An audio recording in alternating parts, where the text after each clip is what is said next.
Pating to the nation. See, I didn't forget. Welcome to the Bob and Tam Show tonight. We are at Sicky's Garage in Kissimmee. Is that what you pronounce it? Kissimmee, yep. Not Kissimmee. Kissimmee right here. Happy St. Patrick's Day. So you all got your green on? This doesn't really look green, but it's Army green. Yeah, it is. Because it's a 9-line shirt. Yep. All American made. Hey, George is on and Ray's on. Ray's Moto Life. Yep. There's David. So, we missed him today. Yep. Sorry, we missed you, David. And we didn't. We went over to Gators Harley Davidson, and we thought. Bad news is I didn't do any homework on it, and I thought they told us that the barbecue was going to start Thursday night and go Friday, Saturday, and Sunday. It doesn't start till Friday night at 4 o'clock. We had this going on. If I already knew that, we could have just stayed out there and did a live from there. But didn't work out, so we ended up. Some subscribers came out. Some of you guys came out. And we have another one here somewhere in the house. And I don't know where they're at. We met some subscribers, and make sure everybody was hungry, and so we're like about 1 o'clock. We're like, let's go over to what was the name of the place we ate? Puddle Jumper in Travis or something. Tavere. Where the airplanes take off. They're having racing boats there. I got a bunch of pictures and a little bit of video. I might throw that up somewhere along the line. One boat there had a world record of 1992, I think it was, and it went 308 miles an hour. Could you imagine on a boat? 308 miles an hour. I think it almost take off like an airplane, just need some wings. We down in St. Louis at Lake St. Charles, they used to have the big cigar boat races. And man, those boats would fly. And man, if one flipped, it would just like. It was. How'd it go? I can do that. I can roll my R's. There's May Ray. How about that? It says great job. Oh, I guess I can do it from here, can I? Yeah. Slim Jim's on. He says, hey, Bob and Tam. Hopefully you can hear us fairly clear because they got a lot of music in the background. It's starting to get loud in here. They've got a full house in here. We got a few tables open. Wasn't too crowded when we got here earlier. We've been here about an hour. So not too bad. But went out there to Leesburg and checked that all out. And we'll have a video coming up soon for tease for Leesburg. Start thinking about that. We do have some more information, but it's not all ironed out yet. We found out some more information about Main Street in Daytona. So as soon as we get it confirmed, we'll have a little bit more information about what's going on down there. We heard something that somebody signed a lease, but we're not sure, and we're trying to get a hold of them. And once we iron that out, might be next week sometime before we get a hold of that person to find out, one of the bar owners, and find out if that's true. If it's true, then it'd be a little bit better news, but it kind of depends on how long they're signing the lease. We've heard all kinds of rumors. The one rumor that sounds the best, which explains most of it, is that they could be building condos down there on Main Street. What's bad about Daytona is pretty much dead. I don't care what the mayor's telling you, he ain't changing nothing. Well, the mayor's got really nothing to do with if they take Main Street and turn it into condos, or they do something with Main Street. That has no say so that the mayor's got to do with. So he's right now going on there saying, don't listen to rumors, nothing's changing in Daytona. Well, there's sure been a whole lot changed in Daytona, hasn't it? You know, if any of you been going for the last 15, 20 years, you know, Beach Street used to be all the vendors were there. Now there's nobody. Indian, which that's a fact, Indian is moving out to the auto mall. They're already bought ground. They'll be breaking ground real soon on that. So they're adiosing. The BMW dealer, they flooded this year for the hurricane. They're under new ownership. They're as soon as he can find property, he's gone.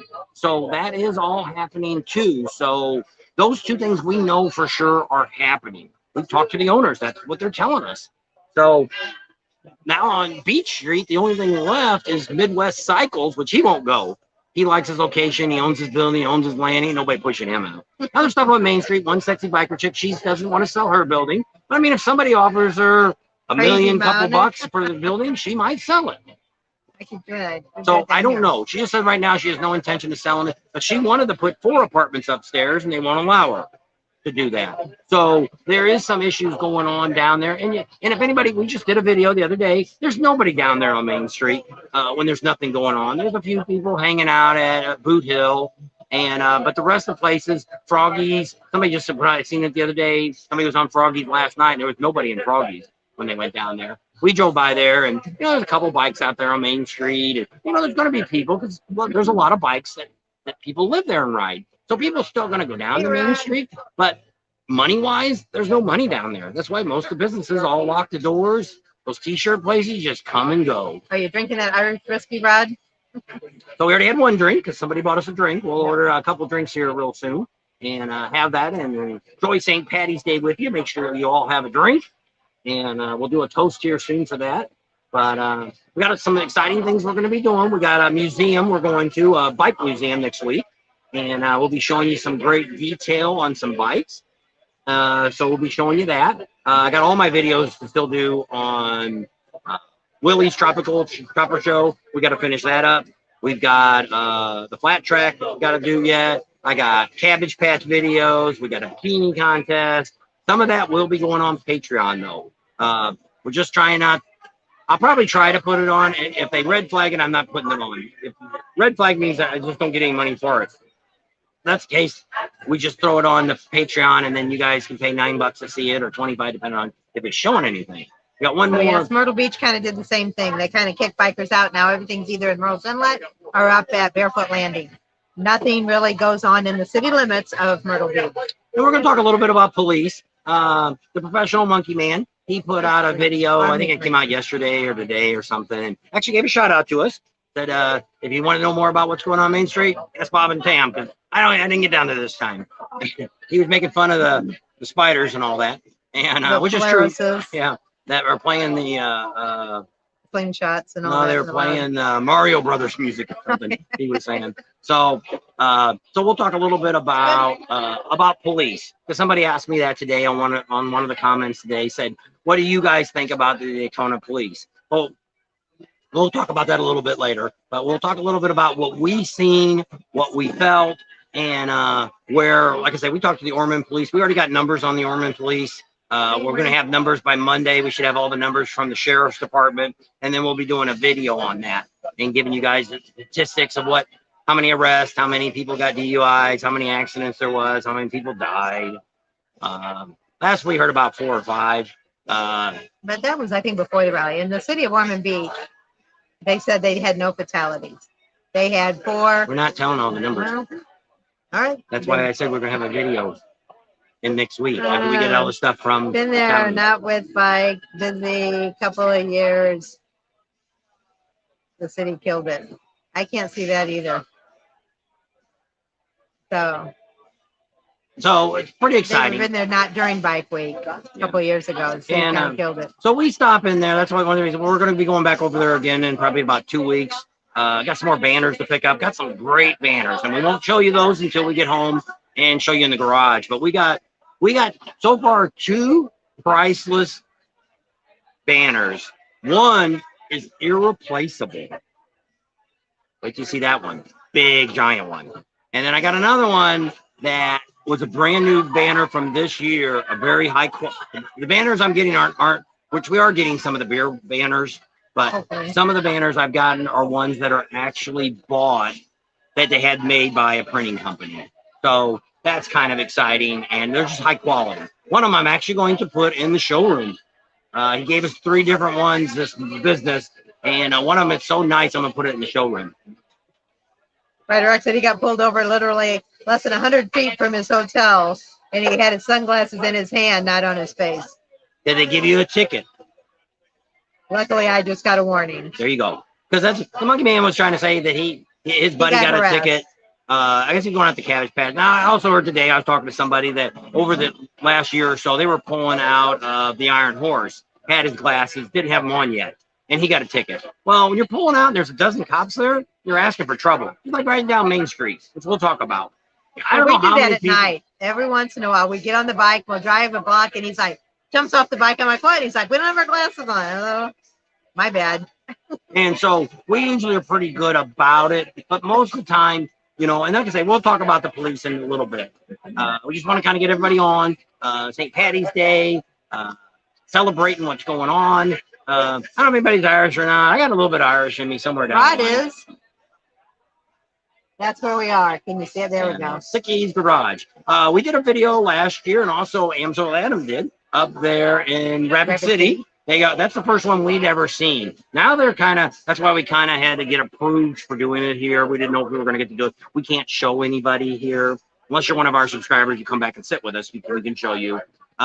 We can't show any of the help that's here because they've hired, since they're growing so fast, they want their marketing department to approve everything, which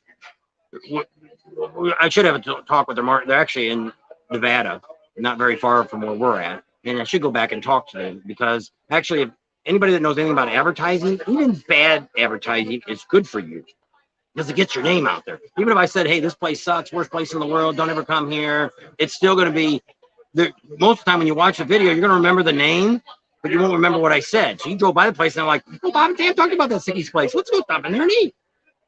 So, like I say, we ate at that one. There's even one in Vegas. I didn't know that. Yeah. We'll have to go check that one out. So, well, it depends if we have all this red tape. We did the one in Rapid City. It was really nice. They didn't have an advertising company taking care of it all. And it was really great. They actually had, because they were doing their bike night and all that, they actually gave a bike away last year. Every night of bike week, you got an entry into the drawing. They gave away an Indian bike. And they did it after the rally. So it was all their bike weeks that they had. But you had to be present to win. Yeah. But that's why we didn't end up, we gave our coupons away to somebody that lived there. Said, hey, go turn these down. If you win the bike, let me know. So George says, with all those banners, you're going to need a bigger garage. We can rotate them. I can put them on the ceiling. We could do that too. The tire for not wearing eye protection was approximately $50 fine. $150 fine. So yeah. Somebody did get a ticket? No, it was Ryder X. He said the fine. Supposed to be $160. This year, the minimum fine was supposed to be $160 for, and that's not saying there's any court fees. And, a lot of cities, like where we've always lived, there's all those extra fees they stick on. Court fees and registry fees and this and that fee and that fee and that fee and that fee. I think you can get away with it if you paid the ticket right then to the cop, but I don't know if you can still do that or not. We haven't gotten a ticket in a long time. Knock on wood. And I think now they're afraid to pull the truck over because it says Bob and Sam's YouTube channel on the back. And I think they just think, one time I did, I was going really fast. And I'm like, oh, we're going to get it. And cop never pulled out. And we were driving the truck and I'm like, I wonder if he's seen that on the truck, thinking that, hey, these people got a YouTube channel. They probably got cameras all over their truck. And then I'm going to be on camera. Maybe I'll just avoid this one. Well, I'll ask him too, because, well, I don't know, we used to have Waze, and it would tell you about a mile before you got to a speed trap. Well, now you got Google Maps, and it says, speed trap ahead. Oh, there they are. It's like, really? Thanks for the update, because you weren't anywhere close to giving us a heads up. So it's crazy. I know. I was looking for the drink menu. No, it was this one. This is the drink menu. Well, Joe, you say we're college students, get 25% off. You think they'd buy it? Say I'm a popo. Popo is 20% off. Well, they used to say first responders, and he used to be a first responder. That's what they called him at his work. He had to be a first responder to natural gas. And I was a first responder working in a hospital, and they're like, "Oh no, that doesn't count." They discriminated against us. They pick and choose who their first responders are. My wonderful wife always finds my speeding tickets, and that's why I'm trying to hide them. That's why I hate them. Hide them. I know. I think your daughter is always telling you to slow down too. A freaky tiki. That's what we had. Oh. I don't know if they can make it's called a green tea. It's with Jameson whiskey. That's what Marie's boyfriend made for me. A blackened Coke. I'm getting a spiked lemonade. You can try that. What's a cinnamon toast? Oh, that's the adult. That's what I had the other night here. Waze is better than GPS app for warning you about cars, accidents, and road hazard death. And I don't know why we don't use that more than we do. Because when you just pull it up on the phone, it automatically comes up to Google all the time. In the truck, it's got the Google app things, there.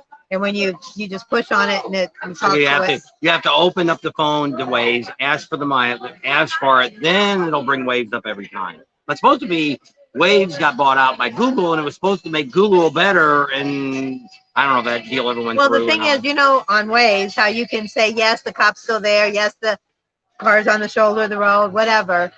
Google will let you do that on your phone, but not on the app in the truck.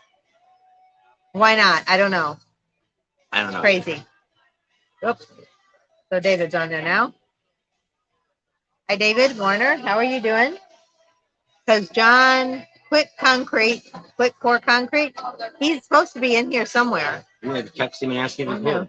We said he was. He wanted to know if we were on the bar side, and I said no, the other side. Because I'm assuming the bar side, that side, isn't it? Bar's over by the bathroom.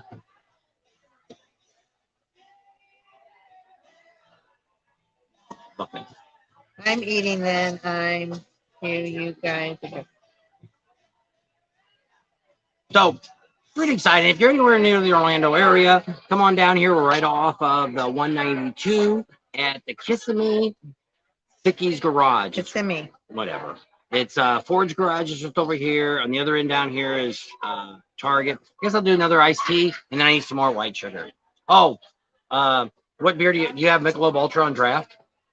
I'll do one of those. You want another one of the tiki things? You want to try that other thing you wanted? Can they make like a Jameson's green tea? Jameson, like a green tea shot? Yeah. Yeah, absolutely. Okay. And a drink, though. You want it? Yeah. It's fine. Whatever. You want a shot? Well, I'm not going to shoot it. Steven says, Murder Beach has, I don't know, I can't see nothing anymore without my glasses. Murder Beach has signs up saying, while on vacation, don't leave on probation. Rick says, where's your next event you're going to? Well, the next event is going to be Leesburg, but we have other things planned. Like I say, next week, I don't want to say where I'm going yet until we've gone there. I just don't want another YouTuber to snag up into that. We have a couple other, we're going to go over to Tampa, Clearwater. We're probably going to go visit Bert's Barracuda. We'll check on that thing and see if they got any events going on the next couple weekends. We may go over there this weekend also, which they're talking rain. It's supposed to start raining here tomorrow for the next 2 to 3 days. We're going to move on Sunday, too, and it's going to be raining. Hopefully, we'll be able to move in between the rain. Florida's known for that. It might rain here, and it might rain there, and it might not rain anywhere, depending on where you're at. Never know. That's right. So that all depends. So that's our plan right now. Leesburg is the next official rally. What's the dates for Leesburg? You have that written down. I know, I should. It's well, it's after the 14th. Do we? The 28th through the 30th. And that's in April. Another tea. Oops. Got it? There you go. And more sugar. Yeah. What? Took my straw. Oh, yeah, I did. Took my Can we straw. get the straw? It's fine. More sugar in my tea. So, Rider X. Yeah, did Rider X is on? Did you see He yourself said- in the video the other day? You don't know where, you're going to have to look for yourself. What you get for not watching I'll be regular watching videos. wherever you show up. That's what Rick says. Rick. Two Wheel and Tom's on. Hello, Bob and Tampa Team Nation. Hope you all are good. We're doing good. We went out to Leesburg today and met up with a few people. Missed the Daytona Dave, but We missed him. got to see Richard Brooks. We got to see Dave and Mary Beth and Rod King and Marisa. So met all of them today. They came over to Gators while we were there. Found out Gators didn't start till 4 o'clock. Gators, Harley Davidson. She said, well, she sent texts to a few people and said, hey, we'll be at Gators. Well, she should have known there's more than one Gators. And so she just assumed everybody would know where we were going. And some people did not know. Some did. One person did know. Oh. There you go. All right. Thank you. Oh, a straw. Oh, his first tea. You took his other cup. So go grab your drinks because we're going to have a toast. Toast to the rest. Patty's Day. Yep. Well, I hope everybody stays healthy and if you're traveling to any of the rallies, stay safe this year. Hopefully we'll have good weather at all the rallies. We can always hope. Daytona wasn't too bad for weather this year. You know, for actually really only having one evening rain out. It's a booth. There's a really glossy paint job behind you. It's a booth. It doesn't look like a car, like a back seat of a car. I guess. It's upholstery. So it doesn't really match with our color scheme. It's like I got Kelly green, he's got army green, and then this is like a blue green. It's like we are not color coordinated tonight. So Kimmy Young's on. one You few times you'll guys see are us going drinking to a the little bit. Arcadia Rally. No, is that in California? That's the only Arcadia I know. No, there's a cola, whatever it is here. It's Arcadia. I think it says Arcadia. Wear tennis shoes riding in Florida. When you get caught in the rain, they'll dry out before you get home. I did see myself in the video. This was Ryder X. I am surprised your camera still works after that interview. Whitey says, lots of gators in Florida. I know. A lot of gators in the water. He said, do you know how many gators are in Florida? I don't know. I should have put I said HD. if they would look at Facebook, I put it all in there this morning or last night where we were going to be, so people would know. Yep. And I'm trying today. I've done really good keeping up on the 2 Facebook pages about where we're at. So keep us in mind there. We even did a highlight video this morning on where we were at. We did a live. No, we did a live yesterday. We told you where we were going to be. Well, we thought we were going to be there till 2 because we thought the barbecue thing started all day. Yes. We got there and it's like, what is going on? There's nothing going on yet. People are still setting up. It'll be a big thing. If you're out that way, we might go over there tomorrow if it's not too rainy. Where? Gators. See to what's get some going barbecue. Fender Kitten's on. She said they're watching. They're going to go to Stanley's for Frozen Dead Guy Days. Doesn't that sound like fun? All right, everybody's saying cheers, so I guess we'll do it. So here's the St. Patty's Day. Here's to all of our subscribers. Have a healthy, wealthy life.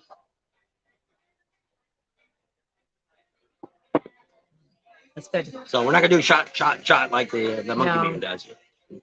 We still got to drive. We're not really home. warm. Here, drive down the street. 6 weeks, right? So where are you at, Rick? You said it's starting to slowly warm up there. Another 5 to 6 weeks before they can ride. So they must be up north. Spring is on Monday. First day of spring, I think, is Monday. Yeah. So spring is coming. Spring is coming somewhere. Maybe not in your neighborhood, but well, it's gonna get cool down here. We're getting into the 60s tomorrow. Holy, no, I think it's Sunday. 60s is going to be the high. Can you believe that? Well, they said the cold front's bringing in the rain. So yeah, so all you people up north are sending that rain down here to us, making it cold. Well, now that Daytona's over, I said I'd try to send that warm, sunny weather up to you guys, but so it's supposed to be by the following Niagara weekend. Falls, Canada. By Wednesday and Thursday here, it's going to start warming up again. I think by next weekend we'll be back in the low 80s, and I think the 70s ain't too bad. We haven't even pulled the bike out of the trailer. We didn't really have any particular thing to ride to. Pretty much it was high 50s, low 60s here most of the week. Yesterday got up into the middle 70s. Today got 84, 85 when I looked today. That's what the temperature was. He's drinking a Michelob Ultra, and I'm drinking a Jameson green tea shot. If you never had one of these, they're really good. I don't like tequila, so yeah, it's not margarita. It's Jameson whiskey with lime and sweet syrup, and I forgot what else he told me was in it. One of my girlfriend's boyfriends is a bartender, and he made me one of these. So they're pretty good. They go down really easy, which is not a good thing. Somebody will be sleeping soon. You don't get drunk, she just falls asleep.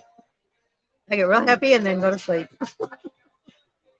Brad says, can't see. I'll help you out. I'll drink your extra shots. Okay, Rod, there you go. We got a flashing behind us, and it must be from the TV, I guess. Oh, yeah. It's like we're in a disco light. We're in the 70s, back here in the 50s. Jameson is a good Irish whiskey. There you go. There you go. So I'm drinking it for St. Patty's Day. There you go. So pretty exciting. Lots of things going on. This is we kind of came on tonight because it's St. Patrick's Day. One thing. Also, Rod recommended it, I think. Yeah, and be an idea too. I don't have to edit a video today, so I'm actually working on one right now for the Bullhead River Run. I don't know. Hopefully, I'll have it done sometime tomorrow. I'd like to get it up tomorrow. We have it for tomorrow and Sunday. Sunday we should do a live, but we'll have to see how it all goes. We have to get moved in and all that.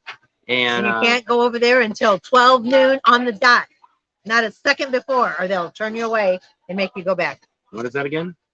They're very punctual there.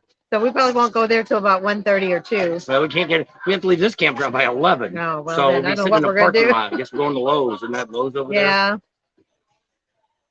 All right, you get to entertain them. I gotta go make a run. Uh-oh. It's going through them. Green gummies anyone? No. No gummies. You don't want no gummies. Nope. No gummies for me. Oh, Nope. Bob said he don't want any either. I'm not a gummy guy. Fire Band Bourbon Barrel Red Wine Blend. Never heard of that. I've never done really Fireball. But these are really good. I think I had one of these at Twin Peaks when we were there last time. And there was a Twin Peaks. I don't know if you guys saw it. All of you that went to Daytona, where the Buc-ee's is and the Sam's, right in that area, next on the Sam's side, is a Twin Peaks. But they weren't quite open yet. So they weren't open for Daytona. So next Daytona Bike Week, we can go to Twin Peaks. So we'll see how those girls do. If they're as good as the girls in Myrtle Beach that like to get on and talk to you guys when we do a live. So that was pretty fun. And that's where we did in Myrtle Beach, that live when Ryder X was impromptu Bob or whatever they called it. So anyway, that's the Twin Peaks story. So is anybody else doing anything? Where's the next adventure you guys are going to go to? Our next bike rally will be Leesburg, which isn't until the end of April. And then after that will be Panama City and then Myrtle Beach. And then we head home. We're probably going to stop in Eureka Springs, Arkansas at Bikes, Booze, and Barbecue and talk to those people, see what's going on. And probably we'll go back there for their bike week when they have it. So Ryder X says, I put my glasses on. I wonder how many of the midgets from the midget wrestling are dressing up as leprechauns today. They might be making some extra money. Rod says he's in. There you go. So those girls at Twin Peaks. So Rod, are you still in Florida or have you left yet to go home? Because he was supposed to, maybe we can meet up with you on your way out of Florida. But we'll have to see. Because you're down in Port Charlotte, aren't you, that area? Because that's where we'll be, but we won't be there till April 1st. We'll be there 14 days. And it's kind of got a limey taste. It must have lime in it, too. That must be the other thing that's in it. Look like that. You Oh. like your letter? Ooh, it looked like you wrote something. Oh. Concrete guy. I'm back. I'm back. Oh, You feel better? yeah. 20 pounds lighter. No. He just said he's eating, then he was going to buy you a drink. And he said, I said, come on over. We've started a live. So got his whole family over there. And so he's over there right by the bathroom. You cut through the bathroom, he's right there. So you're more than welcome to come out here and check us out. I can't show you on camera unless you come over and talk to us. But that's what show customers. And but we show subscribers. Hey, that's a subscriber. You came to me. So we actually met a couple people here. There was another couple here, which I don't know if they came because we were here. I think they were just happened to be here, and we walked by and they saw us. And they wanted to buy. They knew we were in the area, but I don't know. They might have saw the post on Facebook or something. And he used to ride a bike, but then he got married. Now he doesn't ride a bike anymore, but he watches our channel. So it's kind of neat, and like to see our travels and stuff like that. So it's kind of neat. So Ryder X said the CEO of YouTube stepped down. Did you hear that? I haven't been watching any news. Is that a good thing or a bad thing? I don't know. We need Elon Musk to buy it. That's what they should do. If we had Elon Musk to buy YouTube, it would be a whole lot better world. If you had an all expense paid bike rally offer, which one would you choose and why? Hello. Hi there. I have a gift for you. Oh, thank you. This is from Mercy. Because he knows you. I have one on my table. Yeah. Okay, thank you. So we got free beers, extra beers. We're going to try to get us drunk tonight. And so if I had a choice to go to any rally, which one would I go to? All expense paid offer. It would probably be Sturgis, but I mean, we're already going to Sturgis. It's already set up, but that would be my #1 rally to go to. Something that I haven't gone to would be neat if there was, which I don't know if there is or not. I would really like to go to Hawaii, which she wants to do, and rent a bike the whole time. Get with the hog group. We had a friend that did that, and I really, really would like to ride Hawaii. That would be kind of my ultimate thing to do. We had some friends that went over there, and they contacted the Hug group, and they rented a bike while they were there. Hi, how are you? I brought my son. Hi. Wants to see how YouTube works? Yeah, he watches it all day. All right. Do you watch us? No. You can tell we have 21,000 subscribers. Where you know the sticker from? Huh? Where do I have it at? On my laptop, my work laptop. Did we see you down in Daytona last year? Yeah, last year. Okay, Yeah. all right. We went this year, but then we all wound up catching stomach bug. Oh, that stinks. Yeah, so we wound up staying one night and we came back home. Went back home. Yeah, because there's no use paying all that money if you can't enjoy it. Yep. So this is John Quick Pour Concrete. Yeah, but I put the Mercy Show. Oh, Mercy Show. Yeah, there you go. Yeah, I own the little cement shop. All right. So cool. where are you from? I'm from New York, originally, New All York right. City. But I'm over here now in Kissimmee, Florida. Oh, so you're down here now? Guys? Yeah, I live 5 minutes from here. Oh, okay. Cool. That's 5 minutes from here. So you did go to Daytona, but it was just for one day. We didn't even get to enjoy it. I walked Main Street up and back down, and I caught 105 fever. And was stuck in there. Yeah, all of us, we all got sick. Are you doing Laconia? We're gonna go. I'm waiting for Oktoberfest. Okay. We stay busy. I might go to Leesburg. I'm gonna go to Leesburg. Yeah. We'll be over there. Leesburg's not bad. Leesburg's a nice. It's like a local rally. Yeah. And so it's not bad. But I mean, this year at least everything will be back open. You know, last year they only were there one day, Saturday. So this time it's going to be the whole thing: Thursday, Friday, Saturday, and Sunday. I guess it is. And so it'd be kind of nice, but it is a small rally, but it is kind of a fun rally because you know you got the main drag there and a lot of shops You and can only stuff. get in on a certain day. Forward to it. I don't get to enjoy this at all. We booked the Hilton for a week and didn't get to enjoy one day, and they wouldn't give the money back. They wouldn't give us the money back, and we were. Well, okay, we'll just travel around your hotel and make everybody. You should have put an ad out there in Craigslist or something and say, hey, somebody want my room for half price or something. You got something back for it. It's crazy because they was like, oh, you don't look sick. I was like, take my temperature right now. They took my temperature. It was 105. I was like, I don't know where it came from. And I waited months for this. No work or nothing. We made sure we took off from work. We let the kids stay home from school and they missed it. I know. Wasn't meant to be, huh? Wasn't meant to be. God had a different plan that week. Yeah. You know, but thank God I didn't ride out. Oh yeah. I was stuck with the bike out there. You know? We do like to go to the beach. I'm not a ocean person. I don't know. I like a pool better. But we probably will go over to Sanibel Island and see what it looks like. Because my cousin was there 2 days before the hurricane hit. And they said it pretty much devastated it. But I talked to somebody the other day and they said it was pretty much all back. They got the causeway rebuilt and everything. So we'll see. You know, we'll be on Fort Charlotte, which is right there by Fort Myers Happy and all birthday, that. Daniel. Oh, did he write on there? No, he just said his name. I remembered. Somebody sent us an email today and said it was his birthday. He said, don't forget to say happy birthday to me. Mike says, Bob, did you wash your Yeah, we had some today. We met over at when we went to Leesburg? Yeah, Leesburg to Gator. One guy lives here. Both him and his wife work at Disney. Okay. So they don't live too far from where we're camping at now. And then two other couples are actually down here for the winter. Okay. That one is Richard Brooks that comments a lot. He came over today, but he had to go pick up his wife, was flying in. She does a lot of craft work. And I went to a craft convention or something. No, she went up to see her grandkids up in Pennsylvania. So well, when she got there, her granddaughter was sick at 104 temperature.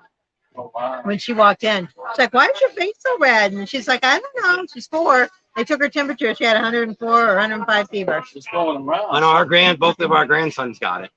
And it takes about 3 weeks to get rid of it. Puddle jumpers. No, we've been really lucky. We haven't been sick this time around. We have gotten sick. We all got sick except for my wife, and we were all in the same close vicinity together. She didn't get nothing. Nothing at all. She's lucky. Yeah. And then, so we had those. They met us, and then Daytona Dave came over, but we had already left because we thought today that Gator Harley was starting their barbecue yesterday. They didn't start till 4 o'clock.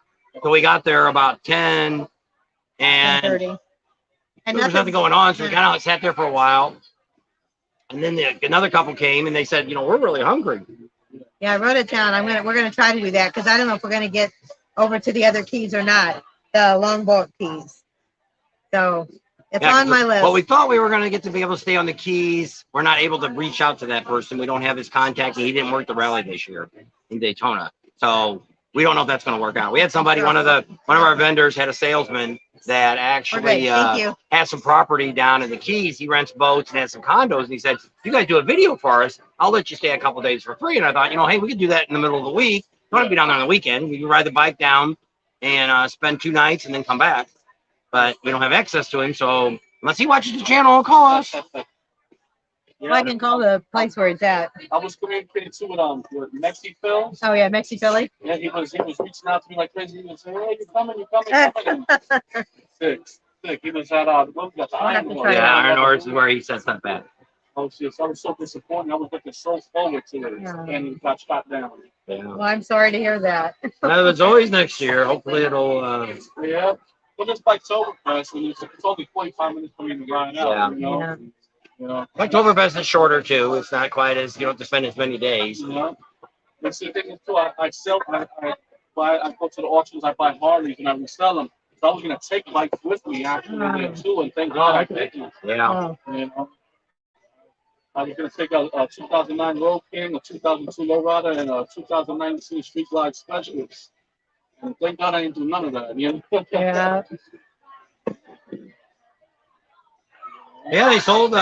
We didn't get an exact count. I forgot to ask her. You know how many motorcycles they ended up selling, but it looked like the whole upstairs is empty now at the Harley unit. All their bikes are gone. They still had some new bikes downstairs, and but with Teddy Morris buying it now, they got a lot more inventory than they had before. He probably made a deal when he bought it. Hey, I need so many bikes to put in the showroom so we can have. Save up all that birthday money and save it up for storage. Always watch. 2024. Always watch. This year was a little different for us. We spent too much time at a lot of we did the Sons of Speeds, which I haven't done the video on that yet. But all day Friday and all day Saturday we were there, and then we did Willie's Tropic Show. We were there all day, and ended up it was so crowded I couldn't even get half the filming. That's why I said he ended up saying, "Did you fly your drone?" And I'm like, "No, I said should have flown the drone, and I didn't do it." It's just so busy. I post once in a while. It's just so busy, you know. The concrete game is crazy right now. Is it? Crazy. Everybody's building. Everywhere out here. Everywhere you look. And I got mini trucks, so I do 2 yards. Oh, okay. You know, so I do a lot of household, but now people want me to bring 20 yards with a 2-yard truck. Yeah. Oh, yeah. But, So it says upcoming rallies, Laconia, Atlanticade. he wants to eventually get into the youth game and everything, you know? He likes that. It's a lot of work. Well, it depends what you do. Our grandsons are, they got friends that are in it. They're trying to do the gaming things, and that's tough. And most of their friends have been doing it for 4 or 5 years. They still only got 50 or 60 subscribers. And it's hard. What people don't realize, you got to figure out the best thing to start a YouTube channel is what you like as a hobby, like concrete. You could do something on concrete, but then you got to figure out, okay, I've got to film it. So it's like working on bikes. I'm setting it up in the garage where I'm going to have cameras mounted. So I can turn them on and I could work on something. I could talk, because if you want to show how you're pulling a motor, okay, so first you got to set the camera up, how you're going to do it. Then you're going to do this. Now you're like, okay, I got to go to the other side of the bike. Okay, you got to stop filming, move the camera, set it all up. So it's going to, so it's going to take you 10 times as long to do, you know, you can pull that motor out in maybe an hour. It might take you 4 hours because you got to keep so you almost need a camera person, somebody. And then you also have to go back and see, did the video turn out? Is there good quality? Did everything, you know, was the lighting good? Because it's like making a commercial. My son-in-law makes commercials, and what he does is they just don't know how those kids can watch. They can spend 2 to 3 days making a 30-second commercial because they'll film so much, and then they go back and they edit it and they look at it. Okay, yeah, that looks good. The lighting's good. Everything looks good. Okay, that's good. No, the lighting wasn't good. Let's move the lighting. Let's try it again. So, well, then you'd have to put it all back together and take it apart again. So that's what's tough doing an instructional video. If you're doing instructional, now we haven't gotten that depth with it. Even anything I did, like we did that's the booster thing that I did a YouTube on. And there it was pretty much just cut and dry. I talked about the product. Hey, Tony, I showed it jump in the boat, and that was it. Yeah. So are you going to Panama I could have City done this year? more on technical, specs of it and things like that. But I figure if somebody's going to buy something, you're looking, is it good? Does it work? It's definitely. That's Orlando I'm going on April 1st. I'm going to try to shoot some footage. I'm going to go meet with I know, wish it was longer. Charlie Sorry, we messed up about the barbecue. And Emilio Rivera that plays Marcus Alvarez or something. Get on the footage. We're going to order some. Are they at an event or? They're going to be at they have deep fried pretzel bites. So we're going to order some of those. So, I paid the little extra go sit with them and everything. Oh, my toaster ate. Yes, that's great. And where are you picking it up from? Indiana or down in Arizona? It's just I don't consistently go to it. And that's what YouTube does. YouTube, even if you're only going to do it now and then, you're better off saying, hey, I'll put one video out once a month. And it's on the middle of the week, Wednesday. And if you do that every month, on the 15th, every month, then YouTube will say, okay, he's doing it once a month. Okay, now we'll recommend you. But if you do, if you do one video today on Monday, next week you wait till Friday, well, then YouTube looks at you and says, we're not really going to recommend you because you're not consistent. So like us, we'll get hurt by not putting out a video. If I go a day and I don't put a video out, YouTube will come back and they'll write me a little note that says, oh, you've lost views now because you're not putting out the videos you did before. Every day. So that's what hurts us if we go to a rally and put out a video every day. Even that's what people are used to at a rally. We don't have a rally. We don't have enough content to put. So now we're trying to do shorts, and we're trying to do like yesterday. I did a live yesterday. Talked a little bit about what we're doing today. So that still counts. They're still saying, okay, he did put a video out, so we'll still recommend you. And then maybe when we get to Myrtle Beach, we'll all go out and you guys can meet each other. I got a notification. That's how I knew you guys were going to be here. I was like, wow, they're right in my backyard. Yeah, there you go. My kids go to school 5 minutes from here. Thank you, Tony. So are you going to go to Panama City? I don't know where you're from, but I know we met you there in Panama City a couple years ago. But I might just do like you said, but I'm going to do it much more on a Wednesday. He's drinking tea. And a lot of people say shorts now is where everything is at. Well, shorts just don't pay a lot of money. Like I had one the other day, did like 2,500 views. I made 14 cents. Oh, wow. So, but you're only spending a minute on it. So you're not spending a lot of time. But I guess if you had one go viral and you got 1 million subscribers, 1 million people looked at it, you might make a couple $100, which wouldn't be bad for 1 minute of your time. And then you're done. You don't have to edit it. Now, some people, which we didn't have time, Hawamoto said you can actually take your video and take clips out of it and make shorts out of that. And he never showed me, and I never. He's on. No, but I can't show me on this. Shorts are king, he said. But what you do is you make a little short somewhere in your video. Well, no, you take the video. You take the video and you take a short out of the video you already have. Like for instance, we had Mike Wolf. He did a really good on one of our lives. He did a really good talking to us in this restaurant at the auction. Well, I wanted to take that out and put it, which I downloaded it. I do have it somewhere in a file. I downloaded the whole video. And so I can do that, but it's making the short and doing it and remembering to do it too. I've still got videos from last year in Sturgis we haven't edited. In Georgia. That we'll edit for this year. Yeah. A lot of them are rides. Yeah. We did our rides different than we did before. Thanks, Palmoto. And we're hoping that will. So next year we really don't have to do the rides if I don't want to. Or we can do them and not worry about having to film them. We already did that. We got a lot of them stored. Yeah. So it got to be in Sturgis last year because last year we tried to do a lot more videos and it kind of messed us up. It didn't work out. And then last year, I don't know what we were doing, that high seas cruise. They kind of asked us to come on it. Well, they never offered a complex like they do other people. And so it ended up being it's over October, and it was actually during, I think we went to Sturgis. It was over my birthday. Oh, okay. So we went to Sturgis last year. I knew because we had thought about it the year before, and they didn't end up going because COVID and everything else, and they didn't have enough people registered. They've asked a few people. For us, we just can't justify a couple $1,000 to go on a cruise. We're not making that kind of money, so it's not justifiable. The guy that actually is in charge of it isn't at the rallies that you see the van there. The one guy is the guy that actually does the custom bikes, and the other person is just somebody that works for him. I'm gonna let you guys get back Okay. to live. I just want to come by and say hi. Well, thank you. It was nice to meet you. you. Thank you. All right, And thank you for the just know that beer. I'm always watching. All right, thanks. That's how I know. They let me know right away. All right. All right, take care. So another great subscriber to me. We do love meeting you guys. Hopefully it wasn't too much her talking and we're talking too, that you could hear us. I know that sometimes gets kind of annoying on a live. But many people talking? We try to, try to keep track of everybody. We do appreciate you guys meeting you. We may be one of the only YouTubers out here that really enjoys meeting our subscribers. Not everybody, we've never blown anybody off. I always look at it this way. It's kind of like when I used to work. If I can't put up with somebody for 10 or 15 minutes, shouldn't be doing this. So pretty much we have never really met a subscriber that we didn't like, that we regretted meeting. Just like us, sometimes we talk too much to people too, with you.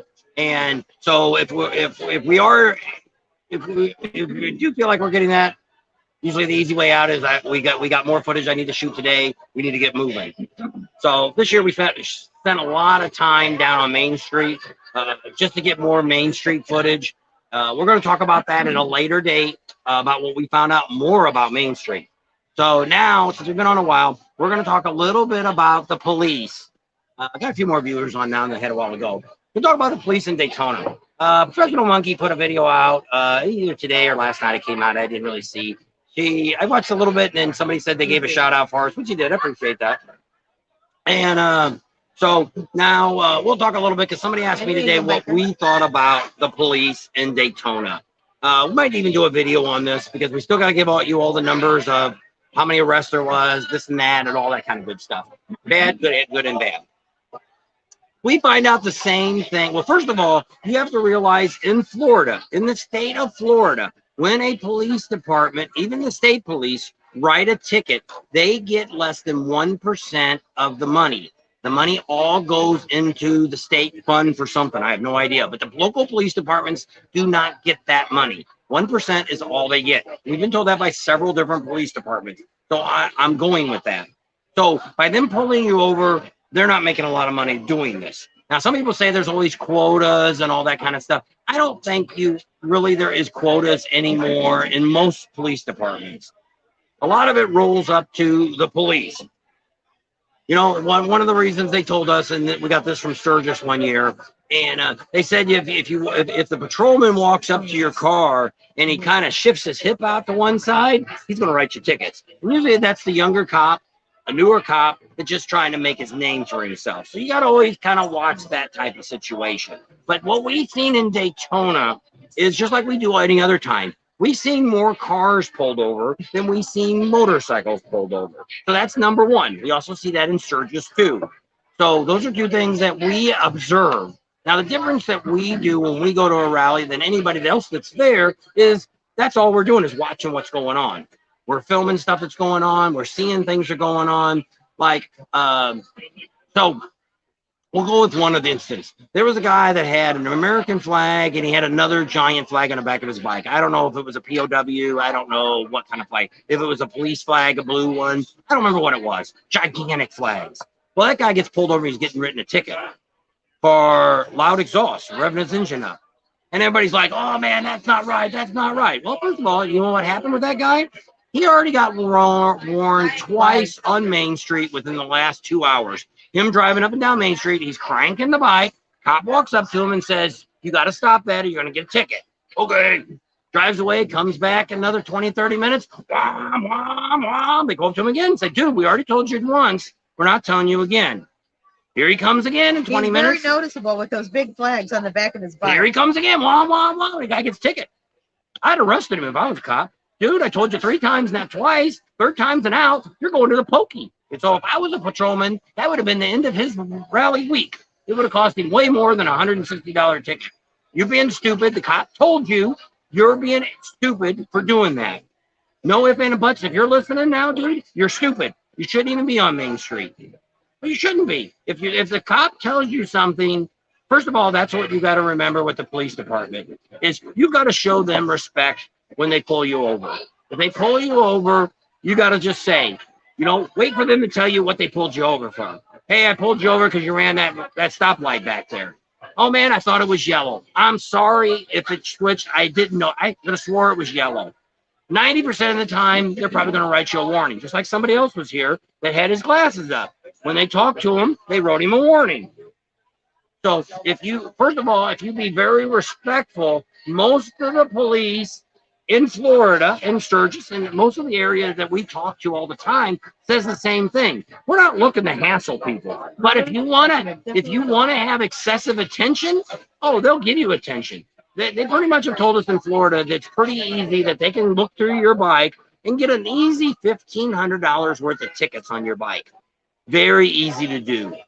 And I could rattle through all the different things, but most of it is common sense. You know, first of all, you're on Main Street. What are you pulling up your clear glasses for in the first place? We've seen stupid people on Main Street this week while we were there last week that had their glasses. They had them up here, riding down the street. What are you doing? They're clear glasses. What part of that don't you? What do you need them on your head for? I could see pulling your sunglasses up and wiping your eye or something like that because it's sunglasses, but not on a clear glasses. I don't get it.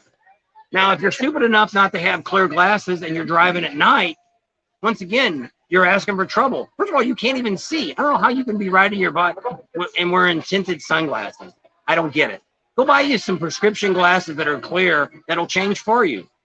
Then you won't get a ticket. The Rider X says never, when they ask you why you pulled her over, never answer what you think. That's just an admission of guilt. That's right. You wait for them to tell you. You know why I pulled you over? No, I really don't have a clue. Oh, you were going 10 miles over the speed limit. Oh man, I'm sorry. I was just going with the flow of traffic. Wasn't even paying it. I don't even know how fast I was going. 90% of the time. I don't know what the speed limit was. The only time I've ever gotten a ticket in the last 30 years, ended up, I didn't run the red light.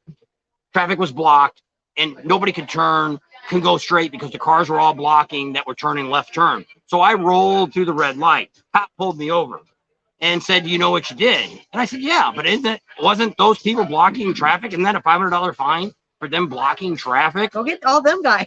So he ended up writing me a ticket, but what I didn't know after I went to police school, driving school, to find out that the ticket that he wrote was actually a non-moving violation ticket. So I didn't got a lesser. Yeah, so I didn't even need to go. We're good.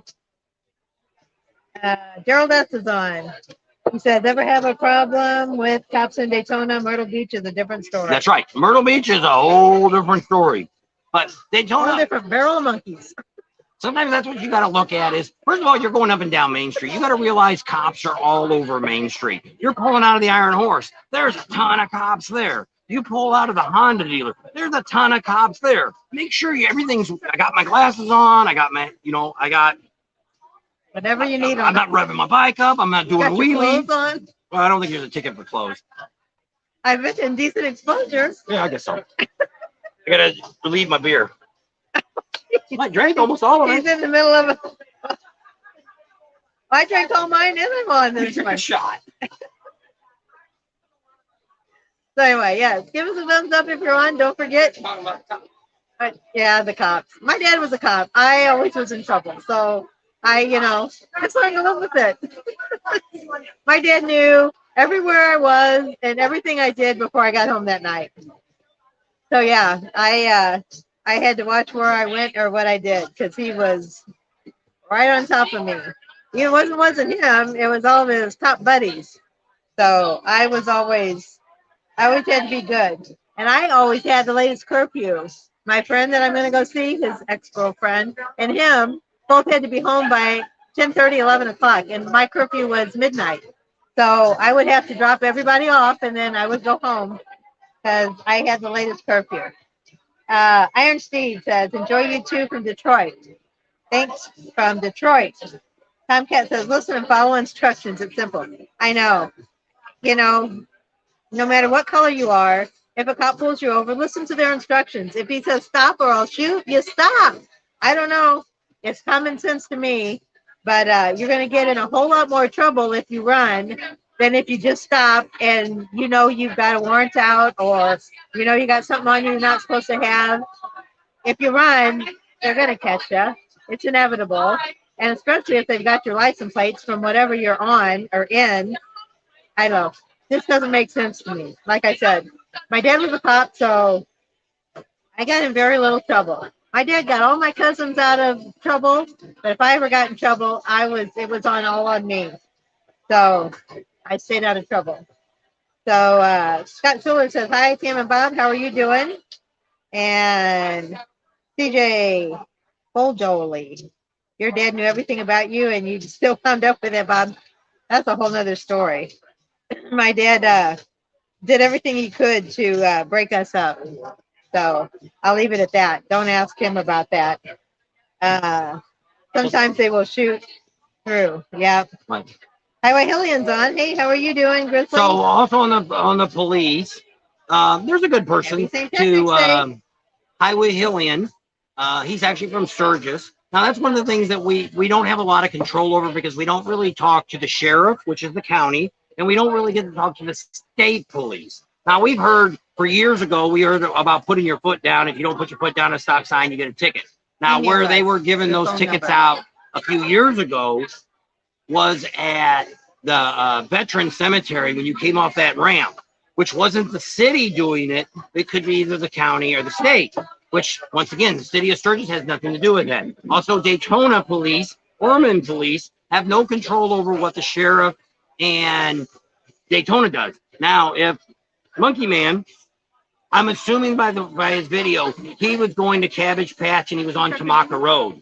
He was on Tamaka Road. He got pulled over either by the county or the state police. That is not Daytona.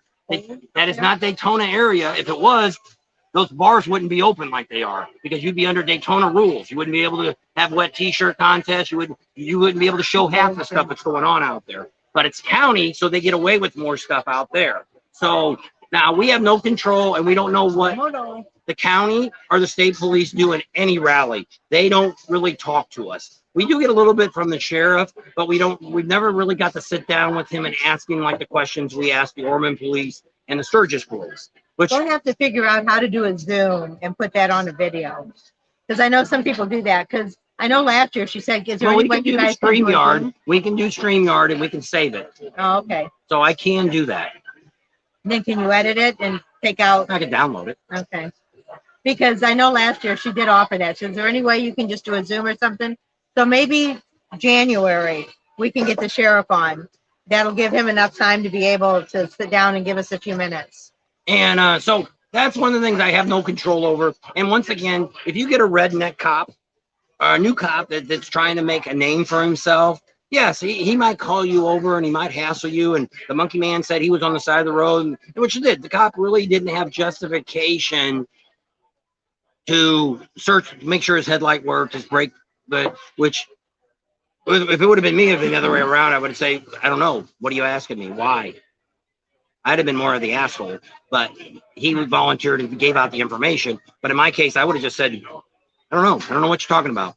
Grizzly said he just got pulled over the other day for doing 35 and a 25. It was a Sturgis police. I've only gotten 2 speeding tickets, I think. She thinks.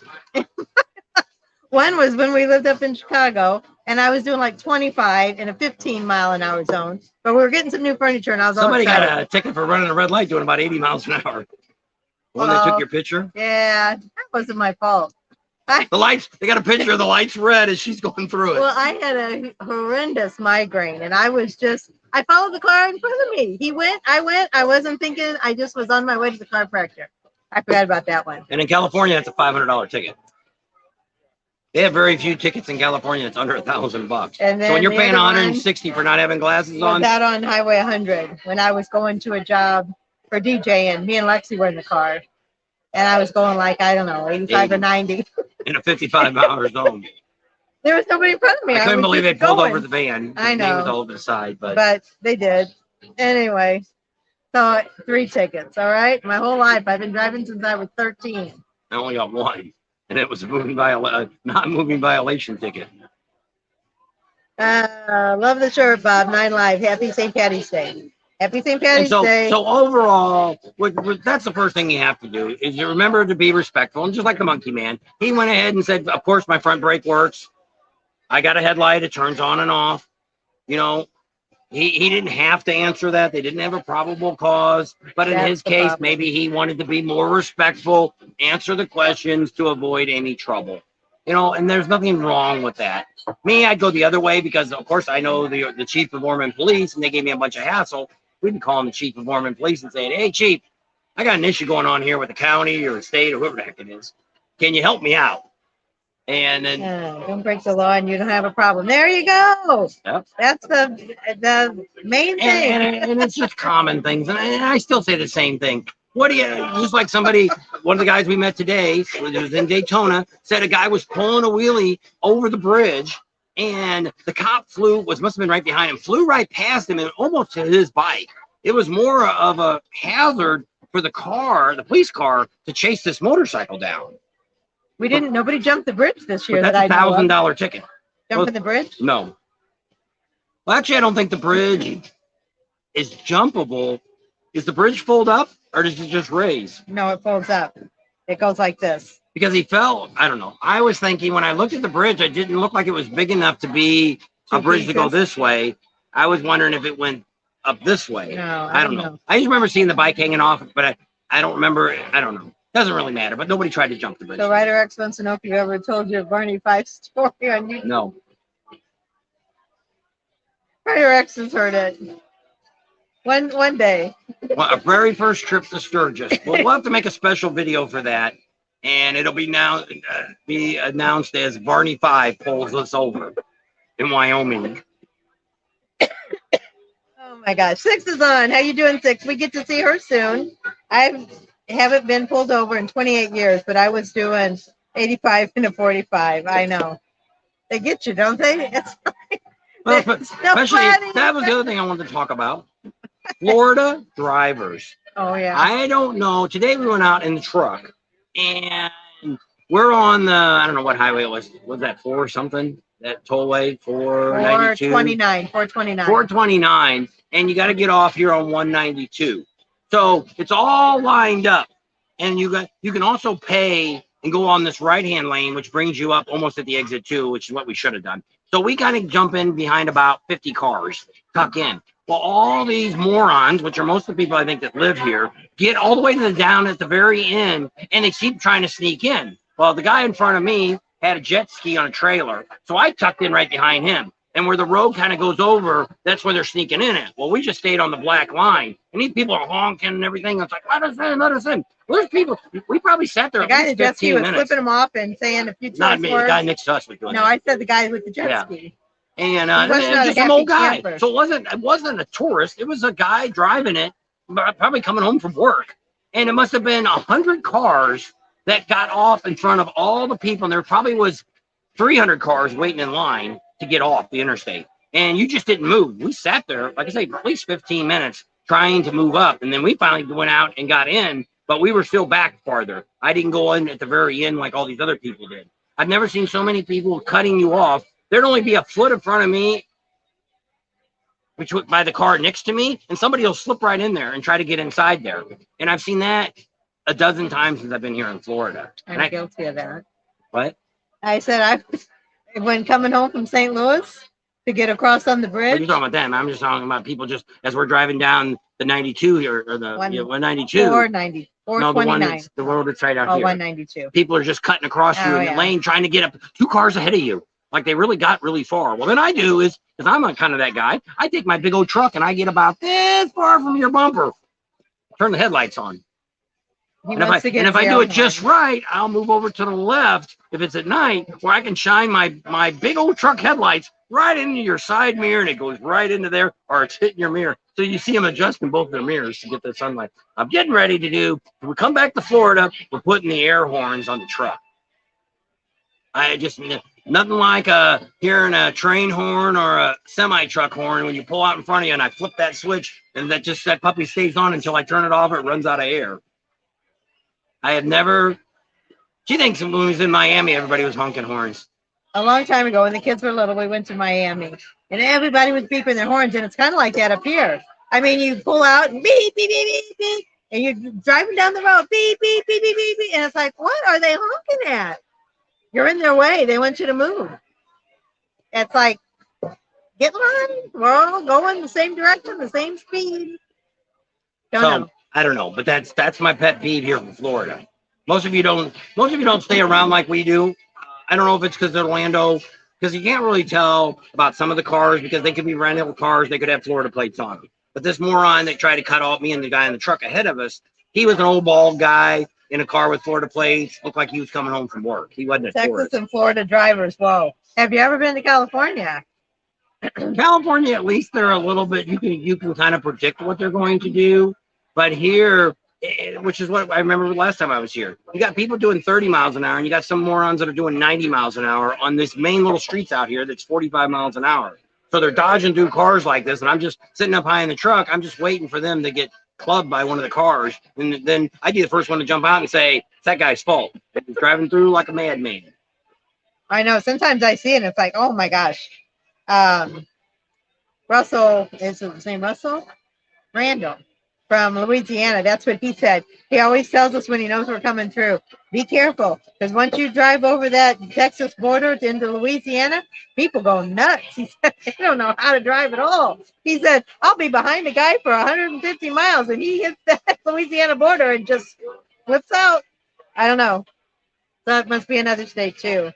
Ocean Glider One says that's lane splitting would never work in Florida. Probably not. You'd get killed. Well, you also got to watch lane splitting in California, because cars get mad at you and they'll cut you off because they see you cutting through. And Rider X says I've seen elderly people drive over a concrete medium strip in Florida and drive the wrong way into traffic and make a left turn. well, which is crazy. You go out here to the villages, and they're doing 90 miles an hour, and their golf carts are on 2 wheels around the corners. It's like they're at the Indy 500 racing. But you get them out here on the road, and they got to do 30 miles an hour because they don't know where the heck they're going. Don't make any sense at all. We'll get them here in North Carolina mountains. We get them there.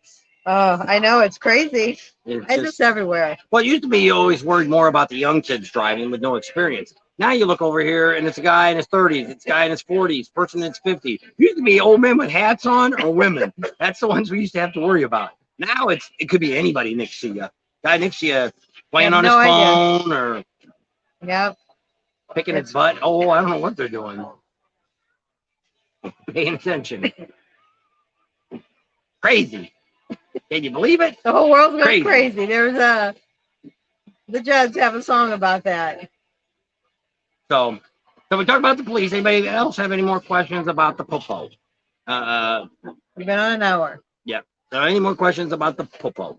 Like I say, we don't have any trouble, but I don't, if we go through a tunnel, I rev my bike up. If I see little kids out there, little kids, like when we were in Mexico, little kids are, and down there, they don't care if you're revving up your bike.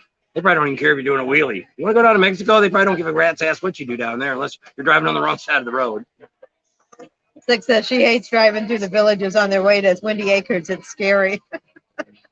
So is that where you're staying? Are you staying in Camp Easy Ride? Because that's where we're going to be a couple of days. So we'll get to see you there. We only got to meet up with you a few minutes in Leedsburg last year. What happened to your screen's really dull? I don't know. This one? Yeah. Yeah. White this is. I don't know how you adjust this. I'm going to put the password back in. Why? Is it here? I have no idea. It's probably in settings. Well, you know how this one you can.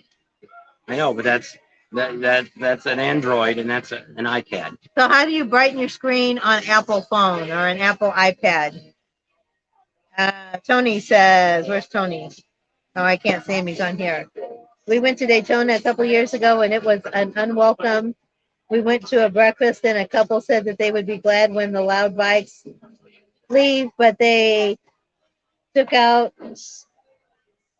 But at the lookout, I don't know. I can't read it. Well, it's not on here. It's only on here. It's on here. Which one is it? Tony.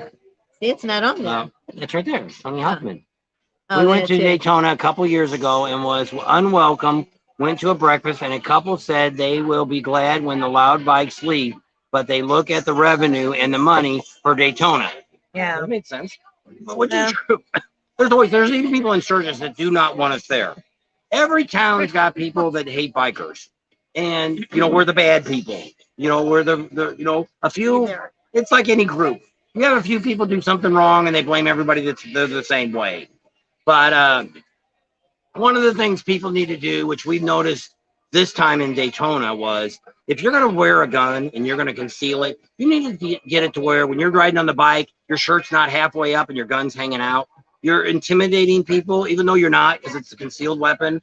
you're still open and carrying. I don't know if a cop will get you for considering that open carrying, but you need to make sure your shirt stays down or put it someplace where it's not hanging out. We've seen at least half a dozen people running down the highway with their shirts halfway up and their guns are hanging out. She usually catches it. I don't necessarily see them all the time, but that is something that would intimidate somebody. I don't know where settings is. He says you go to settings, display, and then brightness. You probably have to go out of this. I don't know.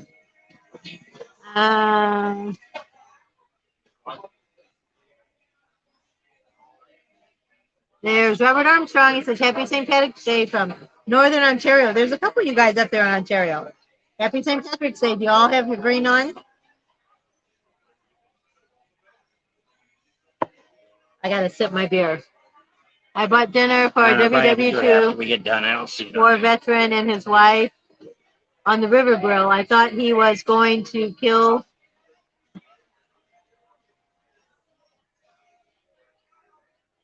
It's got to go down to that groove. I thought he was going to kill who? Going to kill me. The wait staff was shocked at his reaction. Wow. He was trying to buy dinner for a World War II vet at the grill. And the guy got all upset, I guess. Well, maybe the guy wasn't all there. Might have been so old that he wasn't quite all there and took it that you were doing that. Maybe he thought he was homeless or something and took it as an insult. It's when you're meeting people, it is hard to well, I think the other thing is you could push the bottom button. I think that'll take. Oh, it doesn't have that anymore. You know how that used to have that? It doesn't have that. I don't know. I don't think we can do it until we turn it off. So that could be. And you always have to worry about that. It's even like giving money, or not giving money, but buying somebody homeless at dinner or something like that. Sometimes people aren't all there. And we watched Jerry Seinfeld the other night where they were supposed to be helping people, volunteering to help people. And one guy was just a freak and yelling and screaming and stealing this, stealing that. Yep. Price of getting old and senile. So I told him, you gotta watch out. If I get dementia or Alzheimer's, he's in trouble. He doesn't remember nothing. My thing keeps falling over. My thing, it's supposed to be on the shiny side. And it keeps flipping over on that side. You're jumping around too much. I don't know. Doing the hooch dance. So, nobody saying nothing? Not right now. Got 71 on. There you go. Happy St. Patrick's Day and happy birthday to Daniel. So we're working on now meeting with the Leesburg Sheriff's Department. Or police. Police, whatever it is. We got a name today. From Jan. From the dealership. So usually that gets us in. If we people always wonder, how do you do what you do? And that's really how we do what we do, is we get contacts through other people that like us or deal with us already. We ask them, hey, we need to get into this situation. How can we meet Billy Lane? How can we meet Kyle Petty? How do we meet all these people? And they're like, well, I know so-and-so that knows so-and-so that knows Kyle Petty.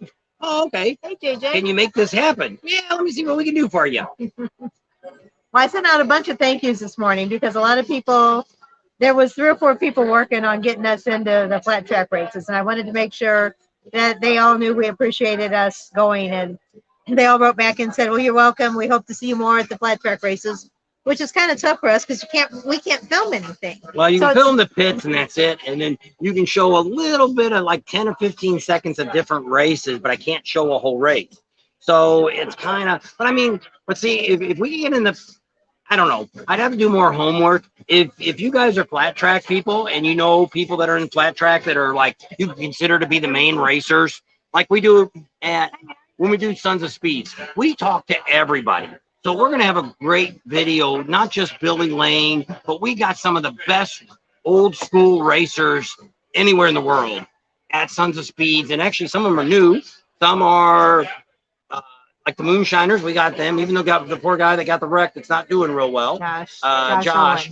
We got him on before it happened. We'll still put him on, but we'll just put under there the, for everybody to pray for him because he's in pretty bad shape. They think he'll probably survive, but you don't know how long it'll take for him to mend back up. But he's had a whole lot of wrecks. But most of his wrecks were actually in cars and doing other stuff, not necessarily on motorcycles. So we kind of hope. Your pretzel bites? No, not yet. I'm not hungry yet. We'll probably another iced tea soon. And but Yeah, gosh. But he was a really great guy. Everybody there is really great. They're so helpful. They give us really great information, and they love to talk to us because they want to build that up too. The Sons of Speeds. It's only been around, I don't know, 4 or 5 years. Billy Lane's been doing it, and I think they said there was. Well, no, Shelley said she's raced in it 6 times, so it must be 6 years. And so, but I mean, it's young still, and not a lot of people come to it. And to me, if you people say that to us all the time, why don't you cover more racing? Why don't you do the flat track? Why don't you do the baggers? That's not what started the racing. It's stuff that Billy Lane is doing, the old school bikes that are 75 to 100 years old racing. That is what started Daytona, not the baggers, not the dirt track. They were racing on sand, running them old vintage bikes. They weren't running what they're running now at, the flat track. Those are dirt bikes that they're pretty much running around those tracks, enduro bikes. We've seen Jesse James once, but we didn't get to talk to him. He was taking a car somewhere, and it broke down. Oh, yeah, that's back. We don't have that on video. No, that was way before YouTube. So, yeah, I was more interested if Sandra Bullock was in the car, but she wasn't. But his car broke down. We didn't want to talk to him. No, he was not in a good mood. But we did get to see him. Didn't really get to meet him. I know a guy that rides older Harleys. That's okay. Yeah, I mean, out here in Florida, that's the cool thing about Florida. A lot of old vintage bikes that people have, they ride every single day, and it's really cool. Harley Panhead built on a Trump pool. Harley Panhead on a Trump pool. Yep. It's crazy. But it is. That's one of the things that I like about Florida. That's probably the only thing that brings me to Daytona is that bike show, is Willie's. To see the vintage bikes. Now, we didn't make it down to the boardwalk show, and it's got some of the vintage bikes there. Baggers, I've seen them. I don't want to see any more of them. I don't want to hear the sound competition. I really don't care. You can hear that crap running up and down the roads. You can hear the sound competition. I'm not interested in a $30,000 or $40,000 stereo on a motorcycle. I don't care. If you had a $30,000 or $40,000 sound system in your car, I really don't care. I care more about your bike. And to have a vintage bike or have something that you built. I'd like to see the Monkey Man's bike. I'm hoping to see it when he brings it to Leesburg. And take a look at it. Wouldn't mind riding a little bike and checking it out. It's still just a Sportster, but it's still something, and it's something he built, and so that's kind of neat. Cool. And so I'd like to see that. And not saying I want a Sportster. I want a Sportster, but I don't want it as a chopper. I don't know if I ever want a chopper. Bad news about a chopper is they're uncomfortable as hell to ride. They're more of down to the bar back and stuff like that. So it's not really a bike. I would rather have a touring bike. I wouldn't mind having a nice dirt bike. I wouldn't mind having kind of like a Pan American style bike, adventure bike. I'd like to try some adventure riding, across the country. Go up through Yellowstone and stuff like that with an adventure bike, depending on what you could ride and what you can't. There's a lot of state property and federal property you can't ride bikes on. And but it'd be neat to have something like that. But I'm not paying $24,000 for it. It's not that nice. So there's some bikes that I'd like to look at. We're going to be looking into some Indians and stuff like that we want to check out. They didn't tell us anything about that. What? Bike thefts this year. They didn't mention anything about that. What about bike thefts? Bike thefts. Oh, bike thefts. I didn't hear any bike thefts. When we talked to the chief, the Monday or Tuesday, when I did the interview, there had been no stolen bikes. You can talk about those. You can talk about that one that those kids stole that had nothing to do with the bike meet. Those 4 dirt bikes. There was 4 dirt bikes that got, or 5 dirt bikes. I don't know. The cops were racing and chasing them, and they went through an intersection through a red light. One guy did, and a car T-boned him, and the bike went flying. The guy went flying, and the guy jumped up and took off running, and the cops had to chase him down. So I don't know how he managed to get out of that mess, but. When we got the information from Ormond Beach, there was no mention of any thefts. Fortunately, which is a good thing, in Ormond Beach, there was no deaths reported either. But that was only for the week of Bike Week, and it was only for Ormond Beach. So if there was any in the outlying areas, we don't know. We're waiting for a report back from the sheriff. So hopefully there wasn't any deaths. That would be awesome. You're going to be big celebrities. I know Just trying to bring you guys good information so we can meet all you guys. Jesse James went to Israel to learn metal and frame fabrication. I don't know. Did he? I don't know. He, like I said, he was out there in California for a while. And that's where we saw him. We were actually where we met up to do our bike ride with our whole group at this gas station. That's where he ended up pulling off. And then everybody was saying, that's Jesse James. That's Jesse James. And so we were thinking about going over there, but things were flying and words were coming out. And we thought, better leave him alone. He's not in a good mood. Sports terms don't like high handlebars. Yeah. Don't ride in Minnesota in the winter. Yeah, I know. Can't ride right now. Yeah, it's way too cold. We were just talking to a couple that were down here from Minnesota, and I guess she was just talking to her mom, and I think she said it was 14 below zero, the wind chill factor. Too cold for me. We used to live in St. Louis and up near Chicago, and it gets pretty darn cold up there. I'm sure Minnesota and Michigan gets way colder than that. Won't ride. Love Sturgis next summer. There you go. So we'll see you 2023 or 2024. Do you ever meet Eric Buell? We met somebody. Is he still alive? 2 years ago. Not this year, but the year before. We talked to some people from Buell. Now, I don't know if it was Eric Buell or not. Do you remember the guy we talked to at Buell? Was it Eric Buell? Okay. So, yeah, I guess they were there this year, but I didn't have a chance to talk to them. We just kind of filmed it as we walked by. Because they weren't there. 15, right? It must have been 2 years ago that I talked to them. They weren't there last year, but they were there again this year. I thought it was last year we talked to them. Was it the year before? I think it was 2 years ago. I don't remember. I think I looked for them last year because last year, when we seen them, they were right there in JP's lot. Yeah. And now they were outside of JP's. Yeah, that's true. Right there by Fair and Exchange. So pretty neat. And all right, you get to talk now. Yeah, drain your. Yes. Too many shots and beers. Beers. And water. Beers. So let's see what we got for comments. It was 15 right. Tomcat has about a Rusty Wallace bikes. Rusty Wallace bikes, we checked them out, and I've talked to some people that have owned them. If you buy a Rusty Wallace bike, it's actually Southern Customer Choppers. You're buying the top of the line. Excuse me. You buy a bike from them, you pretty much really is nothing you need to do that bike. It's pretty much factory. I mean, it's already set up with everything you need. The motor's already up to what you want. Everything's there. They sold all the bikes they had. They didn't have any bikes to take home. They had 2 they delivered, and the rest of the bikes they sold while they were there. So between $75,000 and $88,000 I've seen, you're getting quite a bike. They're show bikes. I don't know if you want to go across country on something like that, but they are quite a bike. I think the Buell is coming out with a new line of bikes. They could be. There's Amsoil Adam. Well, good morning, YouTube. There you go. When are you guys coming to the truck show? What day do you leave? She called a little woman the other day, and she didn't call back. Damn. So I don't know if she didn't get the message or what. So Amsoil Adam's on, and he's waking up this morning. It's good. Good morning, YouTube. I can't do it. He does like Yogi Bear, and I can't do it that way. I'm not a Yogi Bear. So, you ever ride a Boss Hoss? Yes, I have. I have rode the trike, and I've also rode the regular motorcycle that they have. They definitely are different. Not so much for me. But I don't need a V8 underneath my legs, But what's nice about that is if you get a bike like that, there really isn't a whole lot more to do to that either. That V8's going to last you the life of that bike. And then you can take that motor out of there and throw it in an old car, and you'll have a souped up motor, a 454 or whatever the heck you want to put in there. And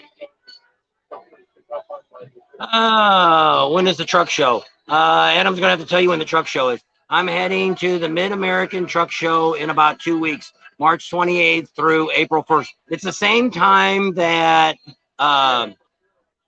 Leesburg is. So that's when we kind of see him. He kind of comes over to Leesburg one evening or one day. He shows up over there in Leesburg. And so it's a 75 Chrome Shop show. It's the same weekend as Leesburg. So that's the one that that Adam did videos on it last year and they did pretty well. So he was thinking about coming back out again this year and doing that. And check that all out. And then I guess you go ahead and stay for Panama City, right? You bring the whole rig out.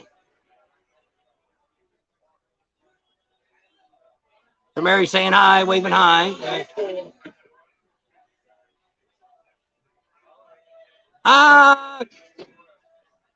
I think with the Boss Hoss, I don't think it completely tips over when it goes. I think it's set up to where kind of like the Harley, you know, when it falls over, you got the crash guards on, it doesn't completely fall over. I think on the Boss Hoss, it doesn't go very far at all. But we could definitely ask him that and see what it is. So I guess Mary's asking where the truck show's at. It's by Leesburg. It's out by the highway. To Panama City after the Chrome Show. So you can Google that, the 75 Chrome Show in Leesburg, because it's just on the other end of Leesburg. You go back out to the highway, and it's right there with the truck stop. They have it there at the truck stop. Isn't that where they do it at? I think so. Adam's on now. Oh, is he? Told him Katie never called you back. No, she didn't. I was getting worried about her. So I'm sure she's busy. She's working on an app, so which is pretty cool. I didn't write down the name of it, and I forgot to look it up. So text it to me. I don't know where I was going. Adam came on, and I forgot where I was going. And everybody was saying hi to him and talking about the truck show. And it's in Wildwood, and I believe it's technically called the 75 Chrome Shop Big Rig Truck Show. There you go. And you ever ride the Harley 135? The 135 that they had there that wasn't a demo bike. Now, a couple people said they rode it. Now, there was a guy that got to ride one, did a video a couple weeks ago. But it officially, the engine didn't officially come out till like 2 weeks ago, right? The week before the rally, the engine officially came out where they could order one. We had talked to S&S about it because I was wanting to see if S&S had tore it apart yet. And they had not gotten one yet, which they will get as soon as they start producing them and selling them. They'll buy one and they'll tear it apart. And that's what I kind of wanted. I wanted Scotty to go through it and let me know what he thought about the motor. All right. But no, I did not get to ride the 135. I was supposed to ride the 120, 121, and we didn't make it back there to ride that. So I'm gonna be a brat and ask what app is Damsel at. It's a secret. It's one Katie's making. Adam said it's a secret, not to say anything about it. Katie's making it, and it's not done yet. I don't know the name of it, so I can't give out any names because I don't know nothing about it. There's a lot of bikers up there, part country of Minnesota. And ANOKA has a lot of bikers up here in the part of county, Minnesota. Documentary on Boss Hoss is complete by Bob's likes them also. So Palmoto says. Happier, the work speeds have done. Are you happy? Yes. Now I did end up not telling you what I had done the other day. And no, they didn't film it. I actually was filming some other work that they were doing with other bikes, but I didn't film mine. They already had it back together the time I did. When I changed out, I went ahead and put a new chain in my bike when they were doing the transmission working on it. When I had all the bearings changed into it. Where Speeds didn't do that, I had a guy out in Arizona that did it that they recommended. And so when he did it, he said, you know, while you're here, you still got the factory chain. You ought to change it. I got one. So I did. And then the other thing he said is, you know, the adjuster that Harley Davidson, I can do another T. Yes. I'm good, thanks.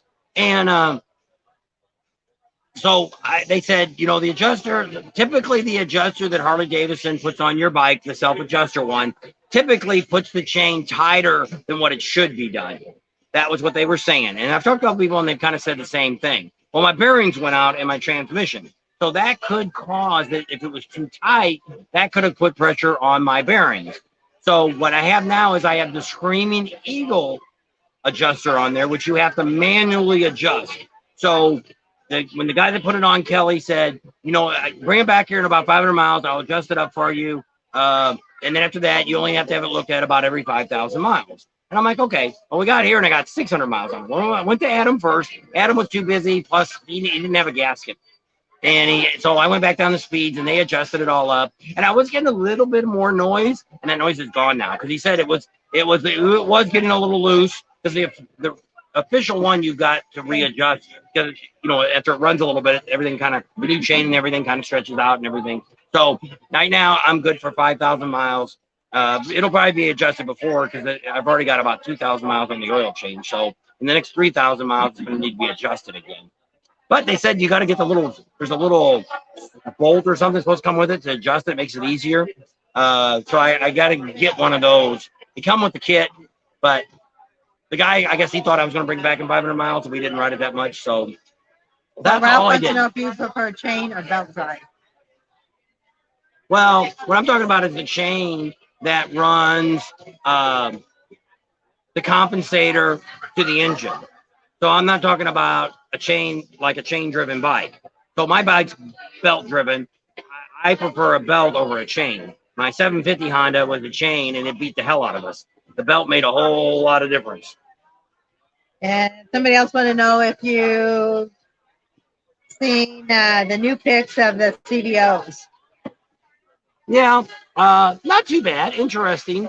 Are you talking about the ones with the 121 engine that they're getting ready to come out with? I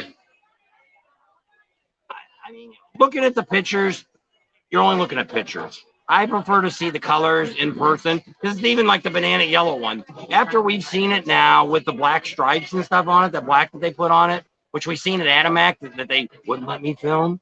It was pretty neat. It wasn't too bad. The black really set it off, and it wasn't bad. She kind of likes the industrial yellow that they had. Not quite as bright. He likes the minion yellow. So Mary, what was I going to answer you?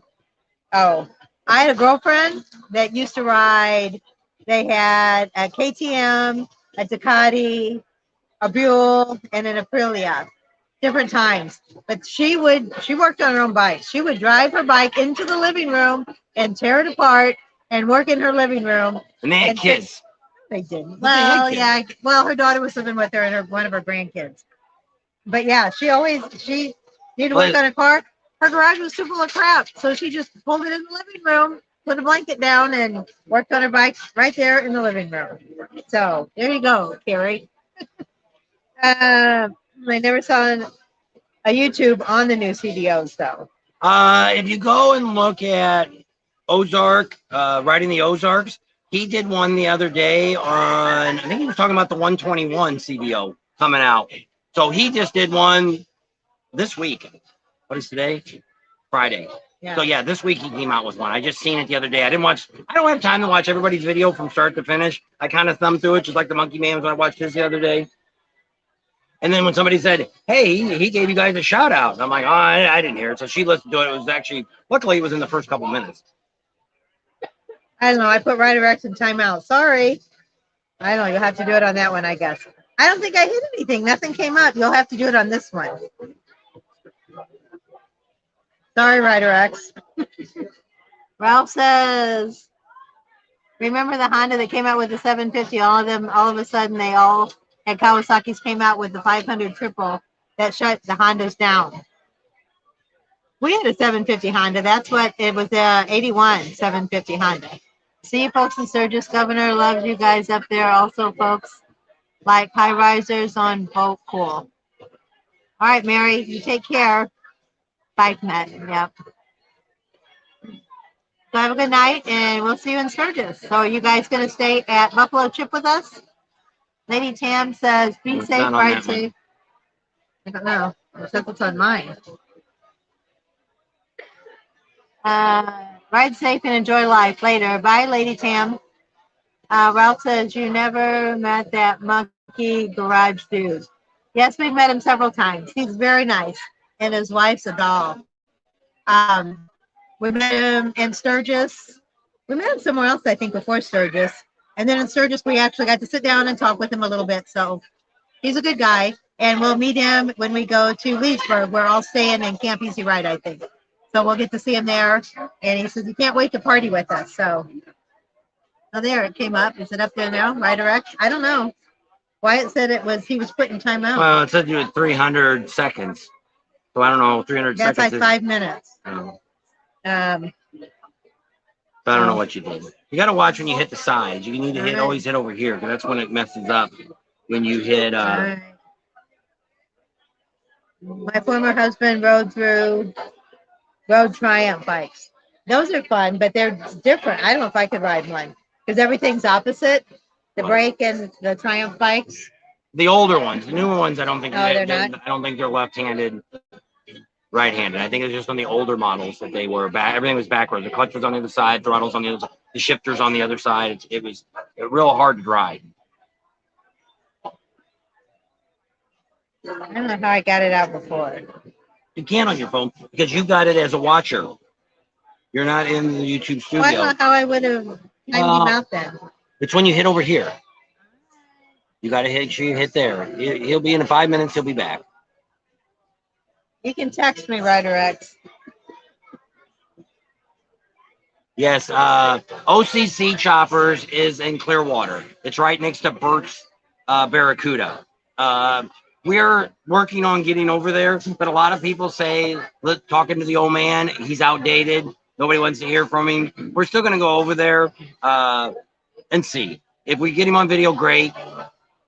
And we'll put it on the channel. If not, it's not the end of the world either. So yes, OCT Choppers is now over. It's Paul Sr. is over at Clearwater, Florida, and he's behind Bert's Barracuda Harley Davidson. So we were out there last year, 2 years ago, and Bert, the owner of Bert's Barracuda, told us he would get us all set up with an interview with him, with Bert, and also with Paul Sr. at OCC Choppers. So we're kind of calling in that favor to see if it's going to happen or not. Yeah, we the contact person we had isn't there no more, so we got the new person's name. I was supposed to call them today, and I didn't. I made a bunch of calls this morning, but that was one I forgot. I'll have to put it in my notes to make sure I call tomorrow. An older one. He crashed it, I think, when my brother passed away. That's a shame. Yeah, it's hard. You got to watch when you're on those bikes. If we're all not getting any younger, and we got to be careful. Well, then you got to watch the people that are around you. People don't see motorcycles, just like bicycles. You don't see them. So that's why I said I always make sure I don't ride in a blind spot. I make sure if I'm riding side by side with a car, I'm on their passenger side. So they can, you can kind of look, and same thing if you're passing somebody. It's like I used to split lanes. It was always easy to keep your eyes on the rearview mirror or the side mirror, because anybody that's going to go over into another lane is always going to at least glance up to the mirror. They may not look over their shoulder, but they're going to look up. So if you see their eyes going up, you either tap the horn, rev the bike up, or whatever to get their attention that you're coming around them. So yeah, but I don't, even in the truck when I'm pulling the trailer, I try not to get in people's blind spots, because people are lazy nowadays. They're not looking over their shoulder. They're too busy playing on their phone or whatever they're doing, and they're not watching. They just look in the mirror and go, or just assume they've got room there. So you got to be very, very cautious when you're driving a motorcycle. You got to be very defensive. It's kind of like the police chief said. You got to keep your head on a pivot to make sure you're constantly looking around to make sure you don't get killed. Because if that car hits you, the odds are you're not going to turn out real well. Where versus you hit somebody with your motorcycle, you might survive, but the car hitting you isn't very good. No accident on a motorcycle is good either way you do it. Believe me, I know. So we have some other people here. We can also go to Wim's company that does the Triumphs and stuff. We might reach out to him because I thought he was supposed to be at Willie's and he wasn't there. So I don't know what happened with him. We did an interview with him a couple years ago too. And Wim's. Oh yeah. Yeah, we didn't see him. I looked around for him. So maybe something happened. He couldn't make it. It's kind of like the Monkey Man. I don't know. I guess his buddy had trouble with the carburetor on his bike, and then maybe that's why they got there late and they didn't take the bikes in. So I don't know. So that's another guy that we may check out because he's over in the Clearwater area too, Tampa area. So while we're over there doing Birch, we might go ahead and check that out. Check out his place. I think he's got a shop now. Used to be, when we've seen him before, he was working in a garage. I don't know if anybody watches Wim's, WEEMS, Wim's Garage, Wim's Customs, I think. Customs. And no, that's the other guy. That's Wesson. Wesson. I think that's why I kept getting them mixed up. I thought that's who he was at first. I think it's. Too many phones going on at the same time. My phone's right there. So yeah, so there is some places here we can check out. There's a couple other bike shops around. We're waiting to see if Billy Lane gets in his new building. If Billy Lane gets in his new building, we're gonna go over and check that out. Hopefully he'll get in before we leave, and then we can kind of see his new shop and show you that. Pretty sure we can get in there for that. So there's a few other things that we're going to do here in between what's going on with the bike shows, bike rallies going on, the two that'll be going on, Panama City and Leesburg. Leesburg will probably be a little, if you had a choice to go to two, it depends on what you want. Panama City's going to have the better concerts. They got Leonard Skinner, they got Buck Cherry, which I don't know if the Monkey Man knows that or not. He's a big Buck Cherry guy. And so I don't know if he'll go to Panama City just for that. Yeah, he might.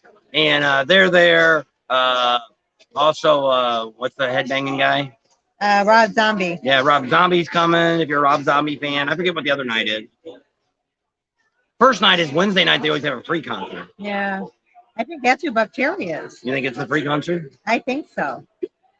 Monkey Man might go to that. The Center's helmet, local dudes. So somebody needs to tell the Monkey Man. If I don't get around to telling him, tell him Buck Cherry is playing at Panama City, and she thinks it's a Wednesday night. If it's a Wednesday night concert, it's free. No, I've never heard of Sinners from him at local dudes.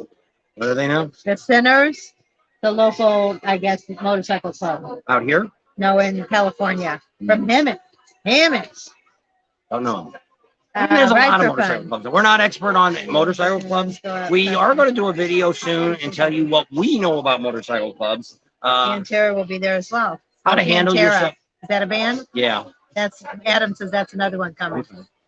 And so I don't know about them. Looking up. But I don't know which one. You were looking up Wims. Oh. I'll go YouTube and see what his shop's called. And so Wims Motor Company. Yeah, Wims Motor Company. He had a really good channel. Very interesting. He does mostly Triumphs and stuff. He hangs out a lot with Tree Surgeon. Is that it? Yeah. He knows him. Well, he knows a lot of guys there in Florida, the Tampa area. They all hang out, a bunch of those YouTubers. So I know that's one he definitely hangs out with. There's 3 or 4 more, but I don't know who they all are. Leonard Skinner, the guy who's passed away, original band. Yes, that just happened a couple weeks ago. And our in-laws, my daughter's mother-in-law, sister, was married to the drummer from Leonard Skinner before he died in the airplane crash. First original one. Rena Wolf, look her up. Yeah. Looking at Speed's doing a lot of work on my bike at Myrtle Beach, hoping they do great work. Yeah. I have no complaint, and they do guarantee their work. And I know that because I've seen them. They've guaranteed some stuff that I wouldn't have guaranteed. Somebody tore something up after they get it, but they stood behind it because their reputation. The first time we took something to them, they guaranteed a part that we didn't even buy from them. They warranted it and gave us a new one. Yep. So we have nothing bad to say about Speeds. No. They do a great job, and especially if you want to get some real work done at a rally, because a lot of guys won't tear into your motors, and they've got the truck and their dyno. There's a couple guys out there that say they can map it. Well, yeah, you can map it with a computer, but unless you dyno it, you're never going to get it 100% right. And sometimes with a dyno, you're not going to get 100%. You might be 95, but you're a whole lot better than just going in there and taking the map suggestions that they have. And so I'm all for that, and I think Speeds is done. They're one of the best. There's probably I only know about 3 people that are excellent in dynoing, and they're up there in the top 3. Do an excellent job, and they, like I say, they stand behind their work 100%. And that's the thing that I look for. They've done so much work on my bike. The only thing they didn't do was the transmission, which I had. They recommended the guy that we had in Kingman, and he did an excellent job too. I'm really happy with him, and he actually tweaked my bike a little bit more in the dyno after they rode it. Because that's the only thing what Speeds doesn't do, which is tough at a rally, is to take your bike out and ride it. Yeah. You know, and tell if there's, if it's running a little rich or like that, to where I had the noise in my motor. So they took my bike out and drove it a bunch of times. And when he came back, he said, "Do you have your flash drive in your bike?" And I'm like, "Yeah." He says, "Make sure you leave it with me," because he says, "I want to tweak your dyno in a little bit while we got it on the machine." And I'm like, "Okay." So I couldn't tell any difference when I rode it. I don't feel no difference what he did, but he put my my flash drive back in there because it's on your flash drive, the specs. And so he definitely did something. But I mean, I couldn't, as a consumer. Yes. I'm not a professional motorcycle repairman or racer or anybody that knows. You know, as long as the bike runs fine with me, I'm okay. I got to start thinking more about a motorcycle engine as a car motor, and I probably would pick up more things, but I don't think of it that way. Realizing that your Harley motorcycle has a lot of car parts in it. A lot. So Mary says that she thinks that the biker clubs do a lot of good, and they do out in LA. She thinks that those Sinners? Yeah, took over the Hells Angels. I don't think so. Hells Angels are still have a pretty big presence in LA. Have you ever rode the Honda trike? High tech, all the bells and whistles. Well, a Honda trike. Honda doesn't make trikes. I don't think. Once they started making them, that's when I knew Harley Davidson was the only one that really made trikes. There's a lot of kits that you can buy for trikes, but because Indian doesn't even make a trike. No, you have to buy the kit. That one. Let me Google it real quick because last time I knew they didn't make them. Mark's on. Because Honda motorcycles didn't make a trike. Thanks. Really makes me feel good about having all the work done. I'm sure they'll do good, and we guarantee their work. So if you have any issues, let us know, and we'll. If you call them first, if you would happen to have any issues, call them first, see what Jamie says. And if Jamie can't help you out, then call us and say, hey, this is going on. What do you guys think? He's gonna take care of it. But yeah, Jamie will take care of you. We've seen him take care of stuff that he didn't need to and probably shouldn't have, but he still did it. So he's a good guy. I don't think you'll go wrong with having any work done there. Tomcat. If you go see the Zombies, wear ironclad suit. I don't think we'll be going to that concert. Keep putting off having Speeds put a torque cam in my bike. Yeah, if you can afford it and you got the money to do it, it's well worth it. You got the something soft start cams. What is that? Yeah, easy start cams. Easy start cams. Hello from Calgary. We love to ride. Hello there. How are you? Adam retracted his message. Oh, it says it's on here. No, Honda does not produce a trike, but they are companies that will put Hondas and convert. Which is just about any bike you own, you can buy a kit for it. We seen one the other day, which was kind of a neat one that it didn't look the prettiest, but it was actually a motorcycle. You still had both the front and the rear wheel, and they put two wheels on the side, kind of like a trike, like a training wheels on your bike. But I mean, at least you still had your motorcycle. I'm not a trike guy. I've rode some. I'm not overly impressed with them. But the bad thing about me is I used to ride the old three-wheelers that used to flip over. So to me, they're a lot like that. I've rode a motorcycle almost my whole life. And you get so used to leaning and all that. Well, on a trike, everything's the backwards. You know, you don't lean into the curve, you lean the opposite. And when you turn the handlebars, like in a curve, it's almost like you're fighting it if it's a tight turn and you're trying to kick up some speed. But I mean, it's great for if you stop, you don't have to put your feet down, you sit on a hill, you don't have to worry about that. There's so many nice things about a trike that I can see why people buy them. So I don't have anything wrong with a trike. I just don't know if I'll ever own a trike. Jamie's the guy that runs the truck. Jamie has the truck. Jason has the shop. It's a family business. And not to yell. And sorry, am I yelling at you guys? So, because you're sitting right next to me. So Jamie has the truck. Jason has the shop in South Dakota. They're brothers. Their last name's Hansen, and their dad started the truck. And that's usually who you talk to. I think sometimes Clint might answer the phone. He's one of the head mechanics. He's the one that actually drives the trucks all over. Jamie will fly in to wherever they're going to be at. So Jamie's probably who you talk to because I think it's his number that's on the card. So if you look up on their website and call, I'm pretty sure Jamie is who you're talking to. Right. There's no Panther without Dimebag. Careful. Rest in peace, Dimebag. Yeah. I know it's hard when we're getting older and all these guys are dying off. You know, there's a lot of people we want to see that we haven't yet, and that's what Bob says. We need to go see them before they die off, because he was talking one time. He says we need to go see George Carlin. We really like him. We watched him all the time on TV, And we said, okay, we're going to go see him. Well, then he died like in the next month there. And then there was somebody else we really wanted to go see. And then they ended up dying. I said, well, next time you say you want to go see somebody, we better go see him ASAP before they kick the bucket. So, but yeah, a lot of those guys don't hang around much anymore. We're not all getting any younger, that's for sure. Whoops. So, anyway, if you guys want to get a hold of us, that's our email. You can email us your contact information and we'll send you ours. And my stupid necklace will not stay the way it's supposed to stay. There it is. The shiny side's not staying up. That's not a good sign. So Adam says, Pam, it's a little bit different with Pantera. Dime D-Bag Gerald was murdered on stage during a concert. Oh, geez. That's not good. It's like Notorious Big, but I don't think he was shot on stage. I think it was after a concert, I think. I don't know. But, yeah, I didn't know that. What? Oops. That dime bag was shot on stage. They said that Pantera wouldn't be the same without dime bag. And then they said, rest in peace. I said, yeah, we're not all getting any younger. A lot of these people are dying. And they said, well, what's different? He was shot on stage while he was doing a concert. I didn't know that. Didn't know that either. No. So what did Ralph say? So we're at Sicky's Garage because we're kind of wrapping up here. We have about 10 more minutes. I think we'll be on 2 hours. Close, yep.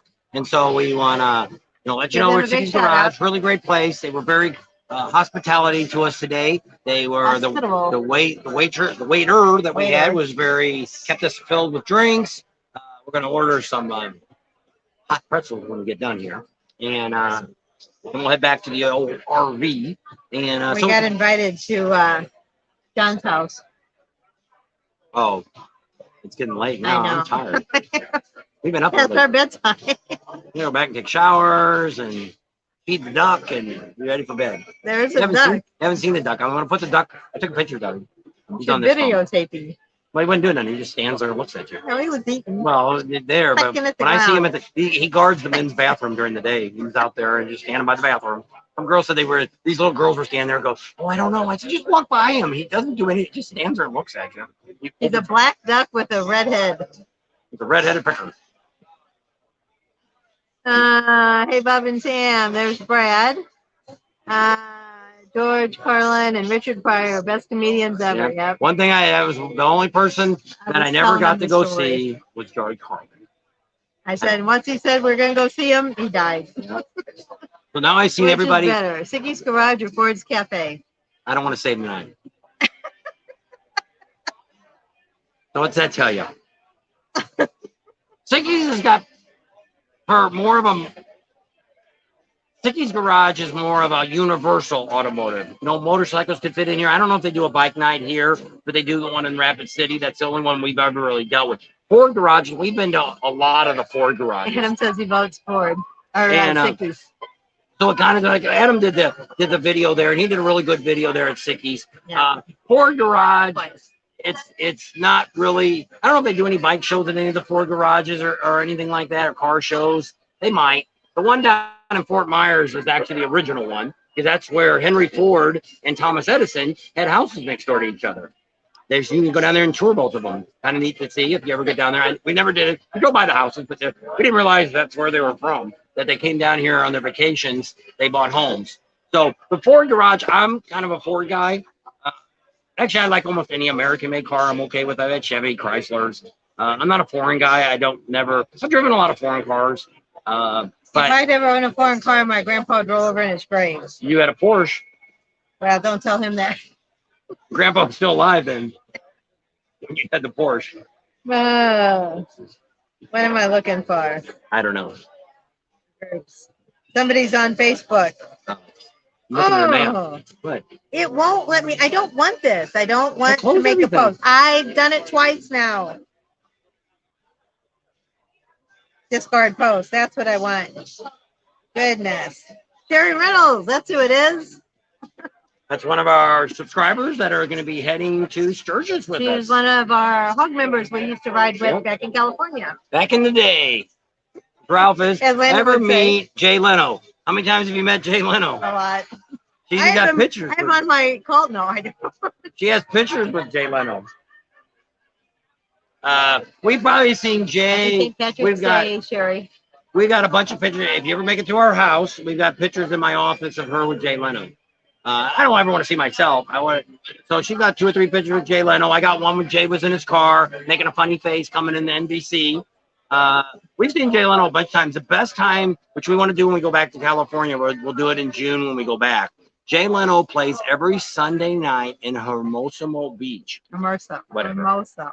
And if you get there early and sign up for dinner, you can sit in the front row. And even the back row is only like 10 seats back. They're all tables. And what he used to do was he'd always give you the jokes that he was going to use in the Tonight Show next week. So he'd go up, that joke ain't working, I'm scratching that one off. But he was always good. And what he did is always parked upstairs, or he parked right out front. And if you got out of if you left a little bit early, you could see his car, whatever he drove would be sitting right out front. I think he would tell you when he got there too, didn't he? What he drove in? I think he used to. I don't know. I don't remember. But we used to go, we used to see him there a bunch of times too. And he is the nicest guy in the world. And we've met a lot of great actors and stuff. You know, we just met Mike Wolf that does American Pickers. Same thing. He's the honest to goodness guy. I didn't film it, but he sat down on one knee talking to this little boy. It was probably like 5 or 6 years old, and spent probably 5 minutes talking to this kid. I don't know what they were talking about. We were waiting to talk to him too. And he spent a lot of time with this little kid. And I got some really good footage, which was on the live that we did from there. But like I say, we have met some really great. We actually met Frank too years ago in Sturgis when they sold the Indian bike in Sturgis about, I don't know, 10 years ago, whenever they had that on. We are actually, if you watch that episode and get it on a 55-inch TV or bigger and slow it down, we're the 2 people walking behind them as they're walking down the street, and they kick their heels up. That's us. We were there. And we're about this big on a 55-inch TV. I said, don't look at them, or they'll edit us out. So we just kind of walked straight and just kind of glanced over, but we didn't stare at them. And we got to stay in the video. But they were walking down the street, and they had the vendors there on the side street going to Main Street, and we were up by the tents. So we weren't that far away, but the way the camera made us look. But if you go real slow or freeze that frame, you can tell it's us. So yeah. We were movie stars back in the day. Back in the day. I don't know. So pretty exciting. So yes, we met some other people, because in Sturgis, it's a lot. Or not Sturgis, in Hollywood LA. And stuff, LA area. When you meet stars, they want to blend in with everybody. Like one time, we were driving down Sunset Boulevard, and these girls come out of one of the fancy stores there, and I said, "Oh, look, it's Britney Spears wannabe." We get home and they're like, Britney Spears was sighted on Sunset Boulevard. And we could have almost reached out of the convertible, and she could have shook hands with Britney Spears. We were that close. We also met Chandler. No. Steven Spielberg. No. We met old Jack. Too. No, we met the girl from Dukes of Hazzard. Daisy Duke? No, the girl that played the news. Jessica Simpson. I blew Jessica Simpson off. We pull over on the side of the road. We got her dad in the car with our daughter and her son-in-law, grandsons, and we're going up to show them the Hollywood sign. And I know how to get to it to where you can see it really close from the road. So we're pulled over, and actually our daughter's changing the diaper on. Must have been the oldest son. Changing his diaper. He was little then. Changing his diaper. And this girl comes up and sticks her head in the window and goes, "Oh, if you guys want to see the Hollywood sign, you just got to go around the corner a little bit." I said, "I already know. I know where I'm at. I'm not a tourist." And so she rode off.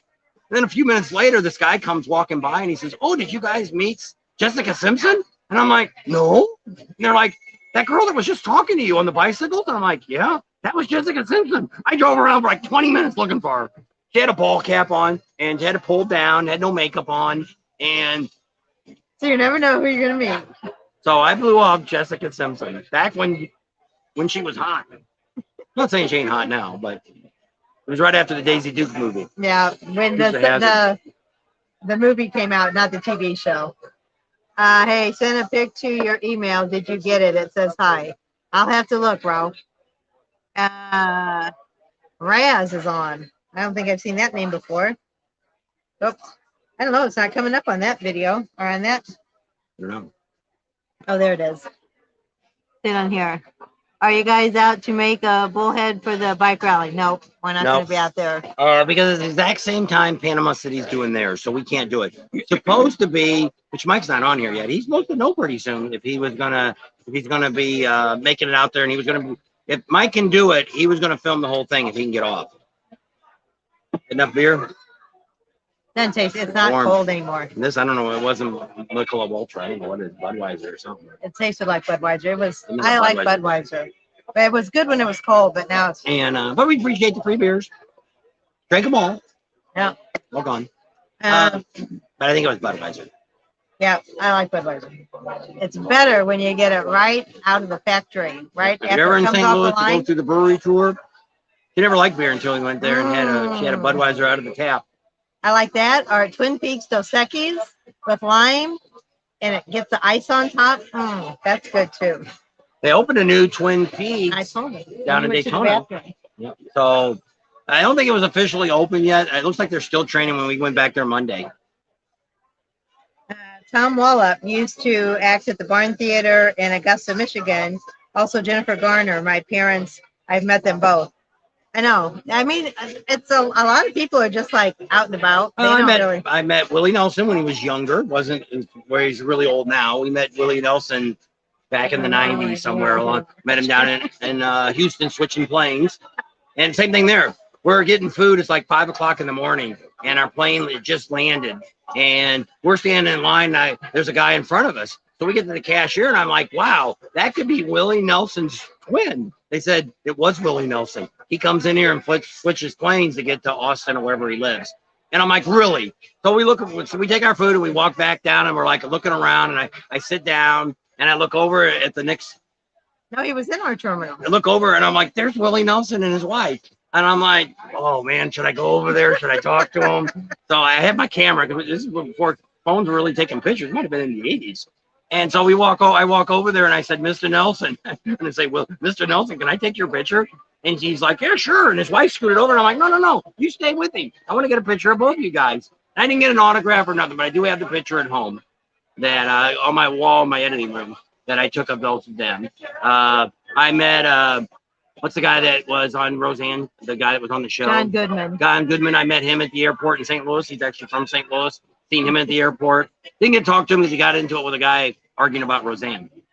And now we've met Roseanne and all that. We've been on a lot of TV sets and got to meet the people on it. Jeff Foxworthy, when he had the Jeff Foxworthy show. Roseanne. What were the other shows that we've seen? We went to Reba. Yeah, we've seen Reba. Did you go to Married with Children? Oh, Married with Children. I got to meet all of them. One of the last episodes. I got to go to Brooke that. and Chase, we went to their TV show. They didn't come out and really talk to you. We got to see, what was that? Boy Meets World. The kids wanted to see that. And then the Tonight Show a bunch. We've probably been a dozen times. We've been on a bunch of comedy specials and stuff. We used to sit. That's what I used to do, because you can go to all these shows at night and they're all free to go, which I'm assuming they still are. But a lot of times you leave the show, they're like, hey, if you come over here and watch this HBO special on a comedy, you get 2 free drinks. And we're like, okay, we'll go over and watch 2 free drinks. So they split us up one time, and it's like, no, we ain't doing that anymore, because they want to color code you. You know, if there's too many white people on one side or too many Mexicans, you got to mix them up. So I got. Or even what you're wearing. I had to sit with a Mexican gal, like I don't know why, but they stopped me. It's like, we got up to go to the bathroom and never came back. Like, screw you, I came with her. We should sit at the same table. And they moved us around, and I told her, I said, I'm going to the bathroom. Come with me. And the camera. That's where he met Clint Eastwood's wife. Yeah. So Mark says, Willie Nelson standing at Dodge pickup ranch. I said, hi, I'm 75 years old, and I've outlived my... And we just seen it in St. Augustine's. He was going to do a show, Willie and Friends. And I'm like, dude, what are they propping him up with? A jukebox or a wheelchair? We saw him probably 20 years ago. And he couldn't sing. And it was the same thing, Willie and Friends. Willie sang He sang the starting song, and then his family came out and sang. The bus driver came out and sang. And then Willie sang an ending song, and then they left. And I'm like, I didn't come to see the bus driver. We never saw Willie Nelson. I said, yes, we have. I forgot about ever seeing him, and then it was so bad of a concert. Wish to find a biker friend. There you go. Mary lives up in Minnesota, or is it Michigan? And is looking for a biker friend. If you guys are all up in that way. Where's Neil at? He's a trail. Neil's always looking for friends. Up in Michigan, that'd be up on his way with coming in. Yeah. We're good. Maybe some ice when you get a minute. I know it's dating. It's not a dating service. You never know. We're all the We have made some connections here on the Bob and Tam show. Yeah. So we do have some single guys here. And Dawn almost came to Sturgis, and then something happened, and she didn't end up coming. She was going to meet up with Neil. That's who should get together. Willie Nelson and Martha Stewart. Willie plays some pot here, not good. I think Martha Stewart's kind of liberal, and Willie Nelson is very conservative. They could duke it out. I don't know. Girl, this. I have been when you tight pants, and he's one she didn't make me paint his pincer wax his car. Well, we did meet Rod from the Buffalo Chip, and that's what he told us. We were talking about with our select group of people that we're going to have to meet some of the stars and stuff. And he said, well, some of the stars actually have contracts that their promotion people put out of their booking agency or whatever that don't allow them to talk to anybody. It's kind of crappy, but we'll see how it happens. We should be able to meet George Thorogood and stuff because he's not a top act. And so we're hoping to meet some other ones. And so we're waiting to hear what other bands. I'm not the Zoe guy. Has anybody heard of that guy from Texas? His music sounds really doesn't sound bad, but yeah, but it's very interesting. But I couldn't really believe it to be Saturday's main act. I don't know. But a lot of people on the Buffalo Chip site said when they booked it, they're like, wow, I can't believe you booked him. That's really great. But it's kind of like Chris Stapleton when he first came out. I didn't know who the heck he was either. He was playing the casinos and stuff by us. This guy actually is playing the casino, I think, this month. So he's up and coming too. He's been around a while, but his music sounded pretty good. But I mean, I don't know any of them songs. So anybody on here know that guy from Texas? Zoe, Z-O-E. I don't know what the last name is. The last act they just announced at the Buffalo Chip a couple weeks ago. Into the last month. So, Mary, did you ever work at Globe Insurance Company in Peru, Illinois back in... You think you know her? 80, I don't know. I knew a Mary Pennington. She was one of the insurance agents at Globe Life when I was the receptionist there. So, same name. I don't know. She was probably my age, maybe a little bit older. I don't know. So, asking folks out in Florida. Yep. So, Mary, I don't know. It was Mary Pennington. Whoa. Oh, there was a long message. Is that something we want to see, or is it something that's... It was Mark Hayward. I was at a small nightclub in Lake Tahoe called Turtles. And Kevin Costner walked in with a couple of bodyguards and sat at the bar close to 20 minutes. I don't know what Costner looked like. I can't see the rest now. Had never seen any of his movies or of his. So I went over to some of the gals from his ski club if they knew who it was. And I dragged one gal over to where Costner was, and she got all excited and told all about the other gals on the table. So, yeah. Well, I did the same thing with Drew Barrymore. Me and my daughter, her and the oldest daughter, wanted to go to UCLA and tour that. Our daughter was thinking about going to college out in California. And so me and my other daughter, the youngest daughter, we're killing time because we don't want to go to college and sit around and do nothing. So I see this sign that says filming. All over LA, you see this. So it's like, let's see what we can do. So we pull around, and there was a security guard there saying, can't go down the street, can't go to the street. I said, let's go down the other way. I parked the car the other way, and we walked that way. Well, the guy didn't ask for any identification. We walked up, and the guy goes, oh, you can't come through, we're filming. I said, oh, we're going to my friend's house. He lives down here. He's like the fourth house down. I said, okay, yeah, you can go ahead and go. So we went down there, and we sat on the curb, and we watched them film in this house. So we're sitting there for a long time, sitting there. And this guy rides up on a bicycle behind us. And the security guard comes up and chases the guy off on the bicycle. And we're still sitting there. So we're just sitting there. Pretty soon the director's doing this. He said, oh, you guys. Yeah, you scoot over. You're in the shot. So we scooted over. Well, then a little bit later, they moved the scene the other way. They're shooting the house now, and they bring all the chairs. So the director's on one side of us, and the producer's sitting on the other side. They're in their big high chairs and director chairs, and we're still sitting on the curb. So we're sitting there, and they are talking to us, and we're like, okay, yeah, yeah. So when it was all over, they're like, oh, we're breaking for lunch. So you guys want to stay and have steaks and stuff with us? And we're like, no, we got to go get our wife and daughter. And blame it on us. So there's this girl walking down the street, which was one of the girls that was up on the front porch. So we run after her and run up, and I go, oh, my daughter's a big fan of yours. Will you sign an autograph for her? So she signs this autograph, and she had an old lady with her. Said, you gotta go inside. You gotta go inside. So she went inside. But the moment I didn't realize who it was, they were filming The Wedding Singer. It was the scene of when Drew Barrymore goes to the house where the old lady was practicing the piano, was going there. We sat there all day watching them open and close the door. That's all we seen. And the old Chevette was sitting out front, and that Chevette was painted with a paint. That shows you what they can do with 35 millimeter film. It was painted with a freaking paintbrush. And so then we didn't really realize it was Drew Barrymore till the movie came out. And we're like, holy crap, smoke. The only thing she had played in was in E.T. We only knew her from E.T. and she was just a little kid then. So she's a little bit older now. And so we got an autograph at home. She finally found it the other day. Can't tell Drew Barrymore. It's just scribbled. We had no idea who she was. Not until because we said, what's the name of this movie? Because I always ask. 2 years later. They always have it on the back of the chair. And so I've seen a bunch of movies. They did a Disney movie where these kids were racing around go-karts. And see, most of the time when you see a movie like that, it takes a couple years before it ever comes out. And with all the editing and all that kind of stuff. And but see, that just shows you how setups are done. We sat there probably for 2 to 3 hours watching them film 30 seconds of the movie. Where she walks up, knocks on the door, and the old lady answers the door. That was all I saw. What's the guy that's in the movie? Adam Sandler. Yeah, Adam Sandler wasn't there. At least he wasn't. We didn't see him. We only seen the old lady and her. That's the only two people we ever seen in that scene. Adam Sandler was probably there someplace. If we would have went to lunch, we probably would have got it. But they were like making us part of the show. Like, oh yeah, you guys want to go with us to lunch? Where? Oh, it's a big tent over here. Never we seen a big tent. I'm like, no, we gotta go pick somebody up.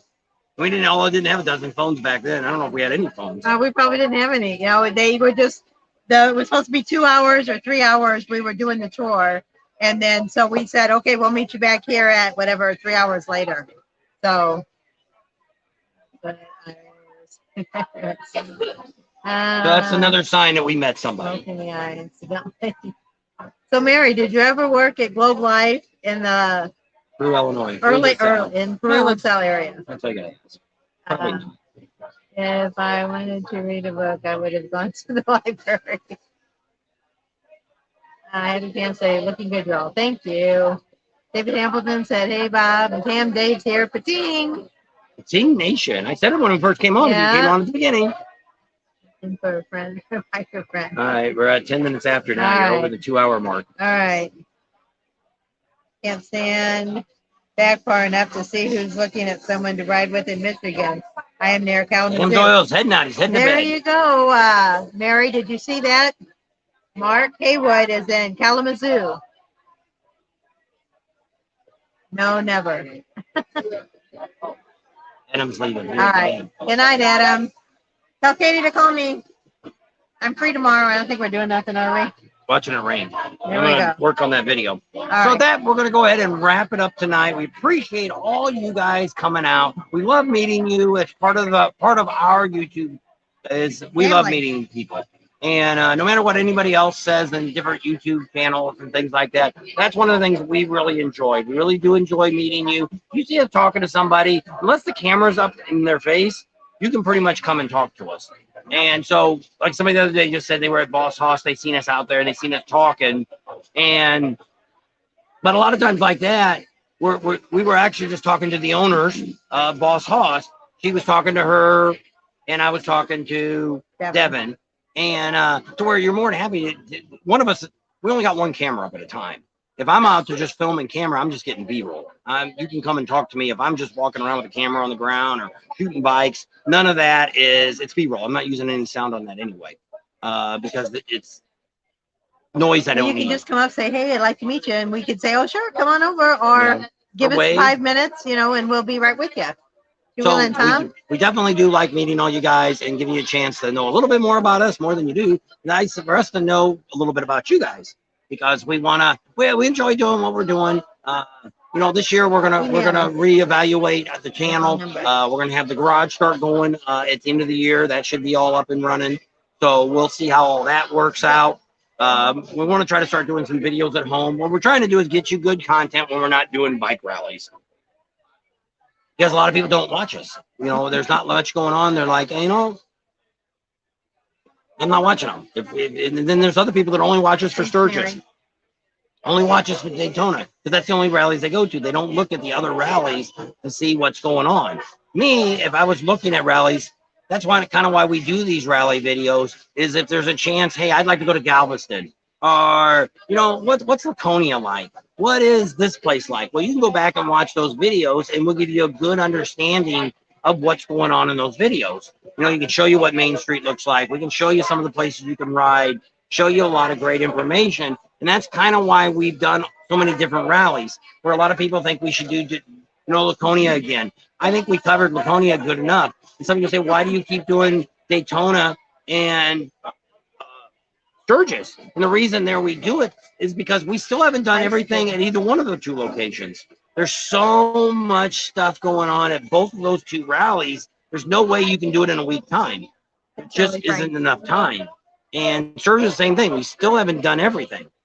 So that's why we do those two. Myrtle Beach, Leesburg, Panama City, a lot of these rallies, Galveston. If you've been to it once, it's kind of it. It's kind of like the Monkey Man. If you guys, we talked about the Monkey Man a lot today, but he kind of said that too at Daytona. He never really liked Daytona Rally, but he got it to where he's met so many great people there that he hangs with now when he goes drinking or riding or whatever he's doing, that he likes to come back there and see them once a year. So, that's a reason to come back. Now, he's not necessarily filming the whole time like we do. He kind of shows you more after the points. He did some shorts and stuff, I think he did. But a lot of the other videos that are coming out are people that are more giving you highlights of what's going on. We try to give you a mixture. Seems like you guys want to hear us talk more. Those videos seem to do a little better than just showing you the highlight. But I guess everybody's doing the highlight video with some music behind it, not a lot of talking, which I see a lot of those videos ain't doing very well, not on our side, but on other people are getting 400, 500, 200, 100 videos, 100 views. So I know there's a lot of videos coming out on bike rallies now. They see a lot of us. We do a lot. Prime Cut Pro puts a lot of stuff. Awesome documentary. The Monkey Man only covers a couple rallies. So we're seeing more people getting into this field, trying to pick up subscribers through the channels. And just the FYI to everybody, it's a lot of work. It's very hard to rank up to somebody. But if you're like us, I think we've done so well because we concentrate mainly on rallies. So we're a rally channel. We're an information channel. And that's just like the Monkey Man was saying, if you want to know more about Main Street and Daytona, look at Bob and Tams. They're the ones that's keeping up with all that stuff. I don't know nothing about it, which we do. We call the city. We're calling business owners. We're making those contacts to get you the right information. And a lot of people don't want to go to that much work. It is a lot of work. It's a full-time job for us. And so we want to get you that information because if I was somebody going to a rally, I want to know the stuff that I'm giving out myself. Because even with us, we find a lot of times some great, like the Sons of Speed. I had never heard of that until we did it last year. And so it's been going on for 6 years, or at that time it was going on for 4 years because it's 5 years. Who told us about it? Was it Maryland? Yeah. So, but I mean, that's what we want to do. We want to help Billy Lane make it more popular to where more people go to. They actually have a race in Tennessee, which I don't know, we might have on the way home. We might be getting close to that. I don't know when that is. I think it's around before Memorial Day. I think I'll have to check with Billy Lane and see when he's going to have it in Tennessee, because they wanted us to go to that one too. But last year we went to Laconia. I think it was when we were on the way to Washington, D.C. Because I think we were on the East Coast. And I said, there's no way we could drive all the way over to Tennessee and then back. So it could be on our way home. We'll have to check the schedule, and maybe we can see that again and see them racing on a different track. So, but I mean, we really like to help Billy make this a great thing, because to see antique motorcycles racing, it is no brakes. It's priceless. Now, but unfortunately, well, but I mean, accident, things can happen. Any accident, you know. Dale Earnhardt died in a car wreck at NASCAR. Look how many times he raced, and it only takes one bad seatbelt to cause a problem, which changed the whole industry after that. So when I used to watch NASCAR, we used to be big NASCAR fans, but just don't really watch it anymore. So that's kind of where we're at with our channel. Hopefully I didn't give you too much on there. Rattle on. Yeah. But just wanted to kind of let you know why we do what we do. And there's a lot of other people out here trying to do the same thing we do, and that's great. And there's plenty of room out here to do it. But I think a lot of people think they're going to get into YouTube and they're going to instantly grow. We were very fortunate in our first year, you know, first 6 months, 8 months, we were already monetized. And that was great. That doesn't happen very often. We got very lucky. You know, the Monkey Man, you know, he gained like 60,000 subscribers. That's crazy. He's kind of slowed down now. He's kind of hit his peak. And that's what seems to happen. Here we picked up a new 500 subscribers here this last month, which is great. We're about ready to break 22,000. So we're chugging along. And we're hoping Sturgis will be our big granddaddy of rallies that we're going to do this year with the Buffalo Chip, with the guest stars that we're going to have come on our lives nightly. Nobody has ever had these people on their channel. And to bring these people to you guys, and every single night having different people on our lives to, you know, it's not going to be just Rod and people that work there. We're going to give you people that you want to see. So it's going to be pretty exciting, and we're going to be able to show you a lot of really neat stuff. And then a lot of you are going to be there with us, so you can have fun with us and experience what we do. Some of you want to play with a camera and want to learn a little bit about YouTube. I'll be happy to show you what we do with our cameras and stuff. And put a camera in your hand. We got plenty of cameras. And put you out there and film some footage and stuff. And if you're interested in getting into a YouTube channel, I'm happy to help anybody. We're happy to give advice. We paid for some of the advice that we got when we started. But I'm happy to pass on what makes a channel good, what makes, you know, we're not perfect. We're a long way from it, and we're trying to get to a next level.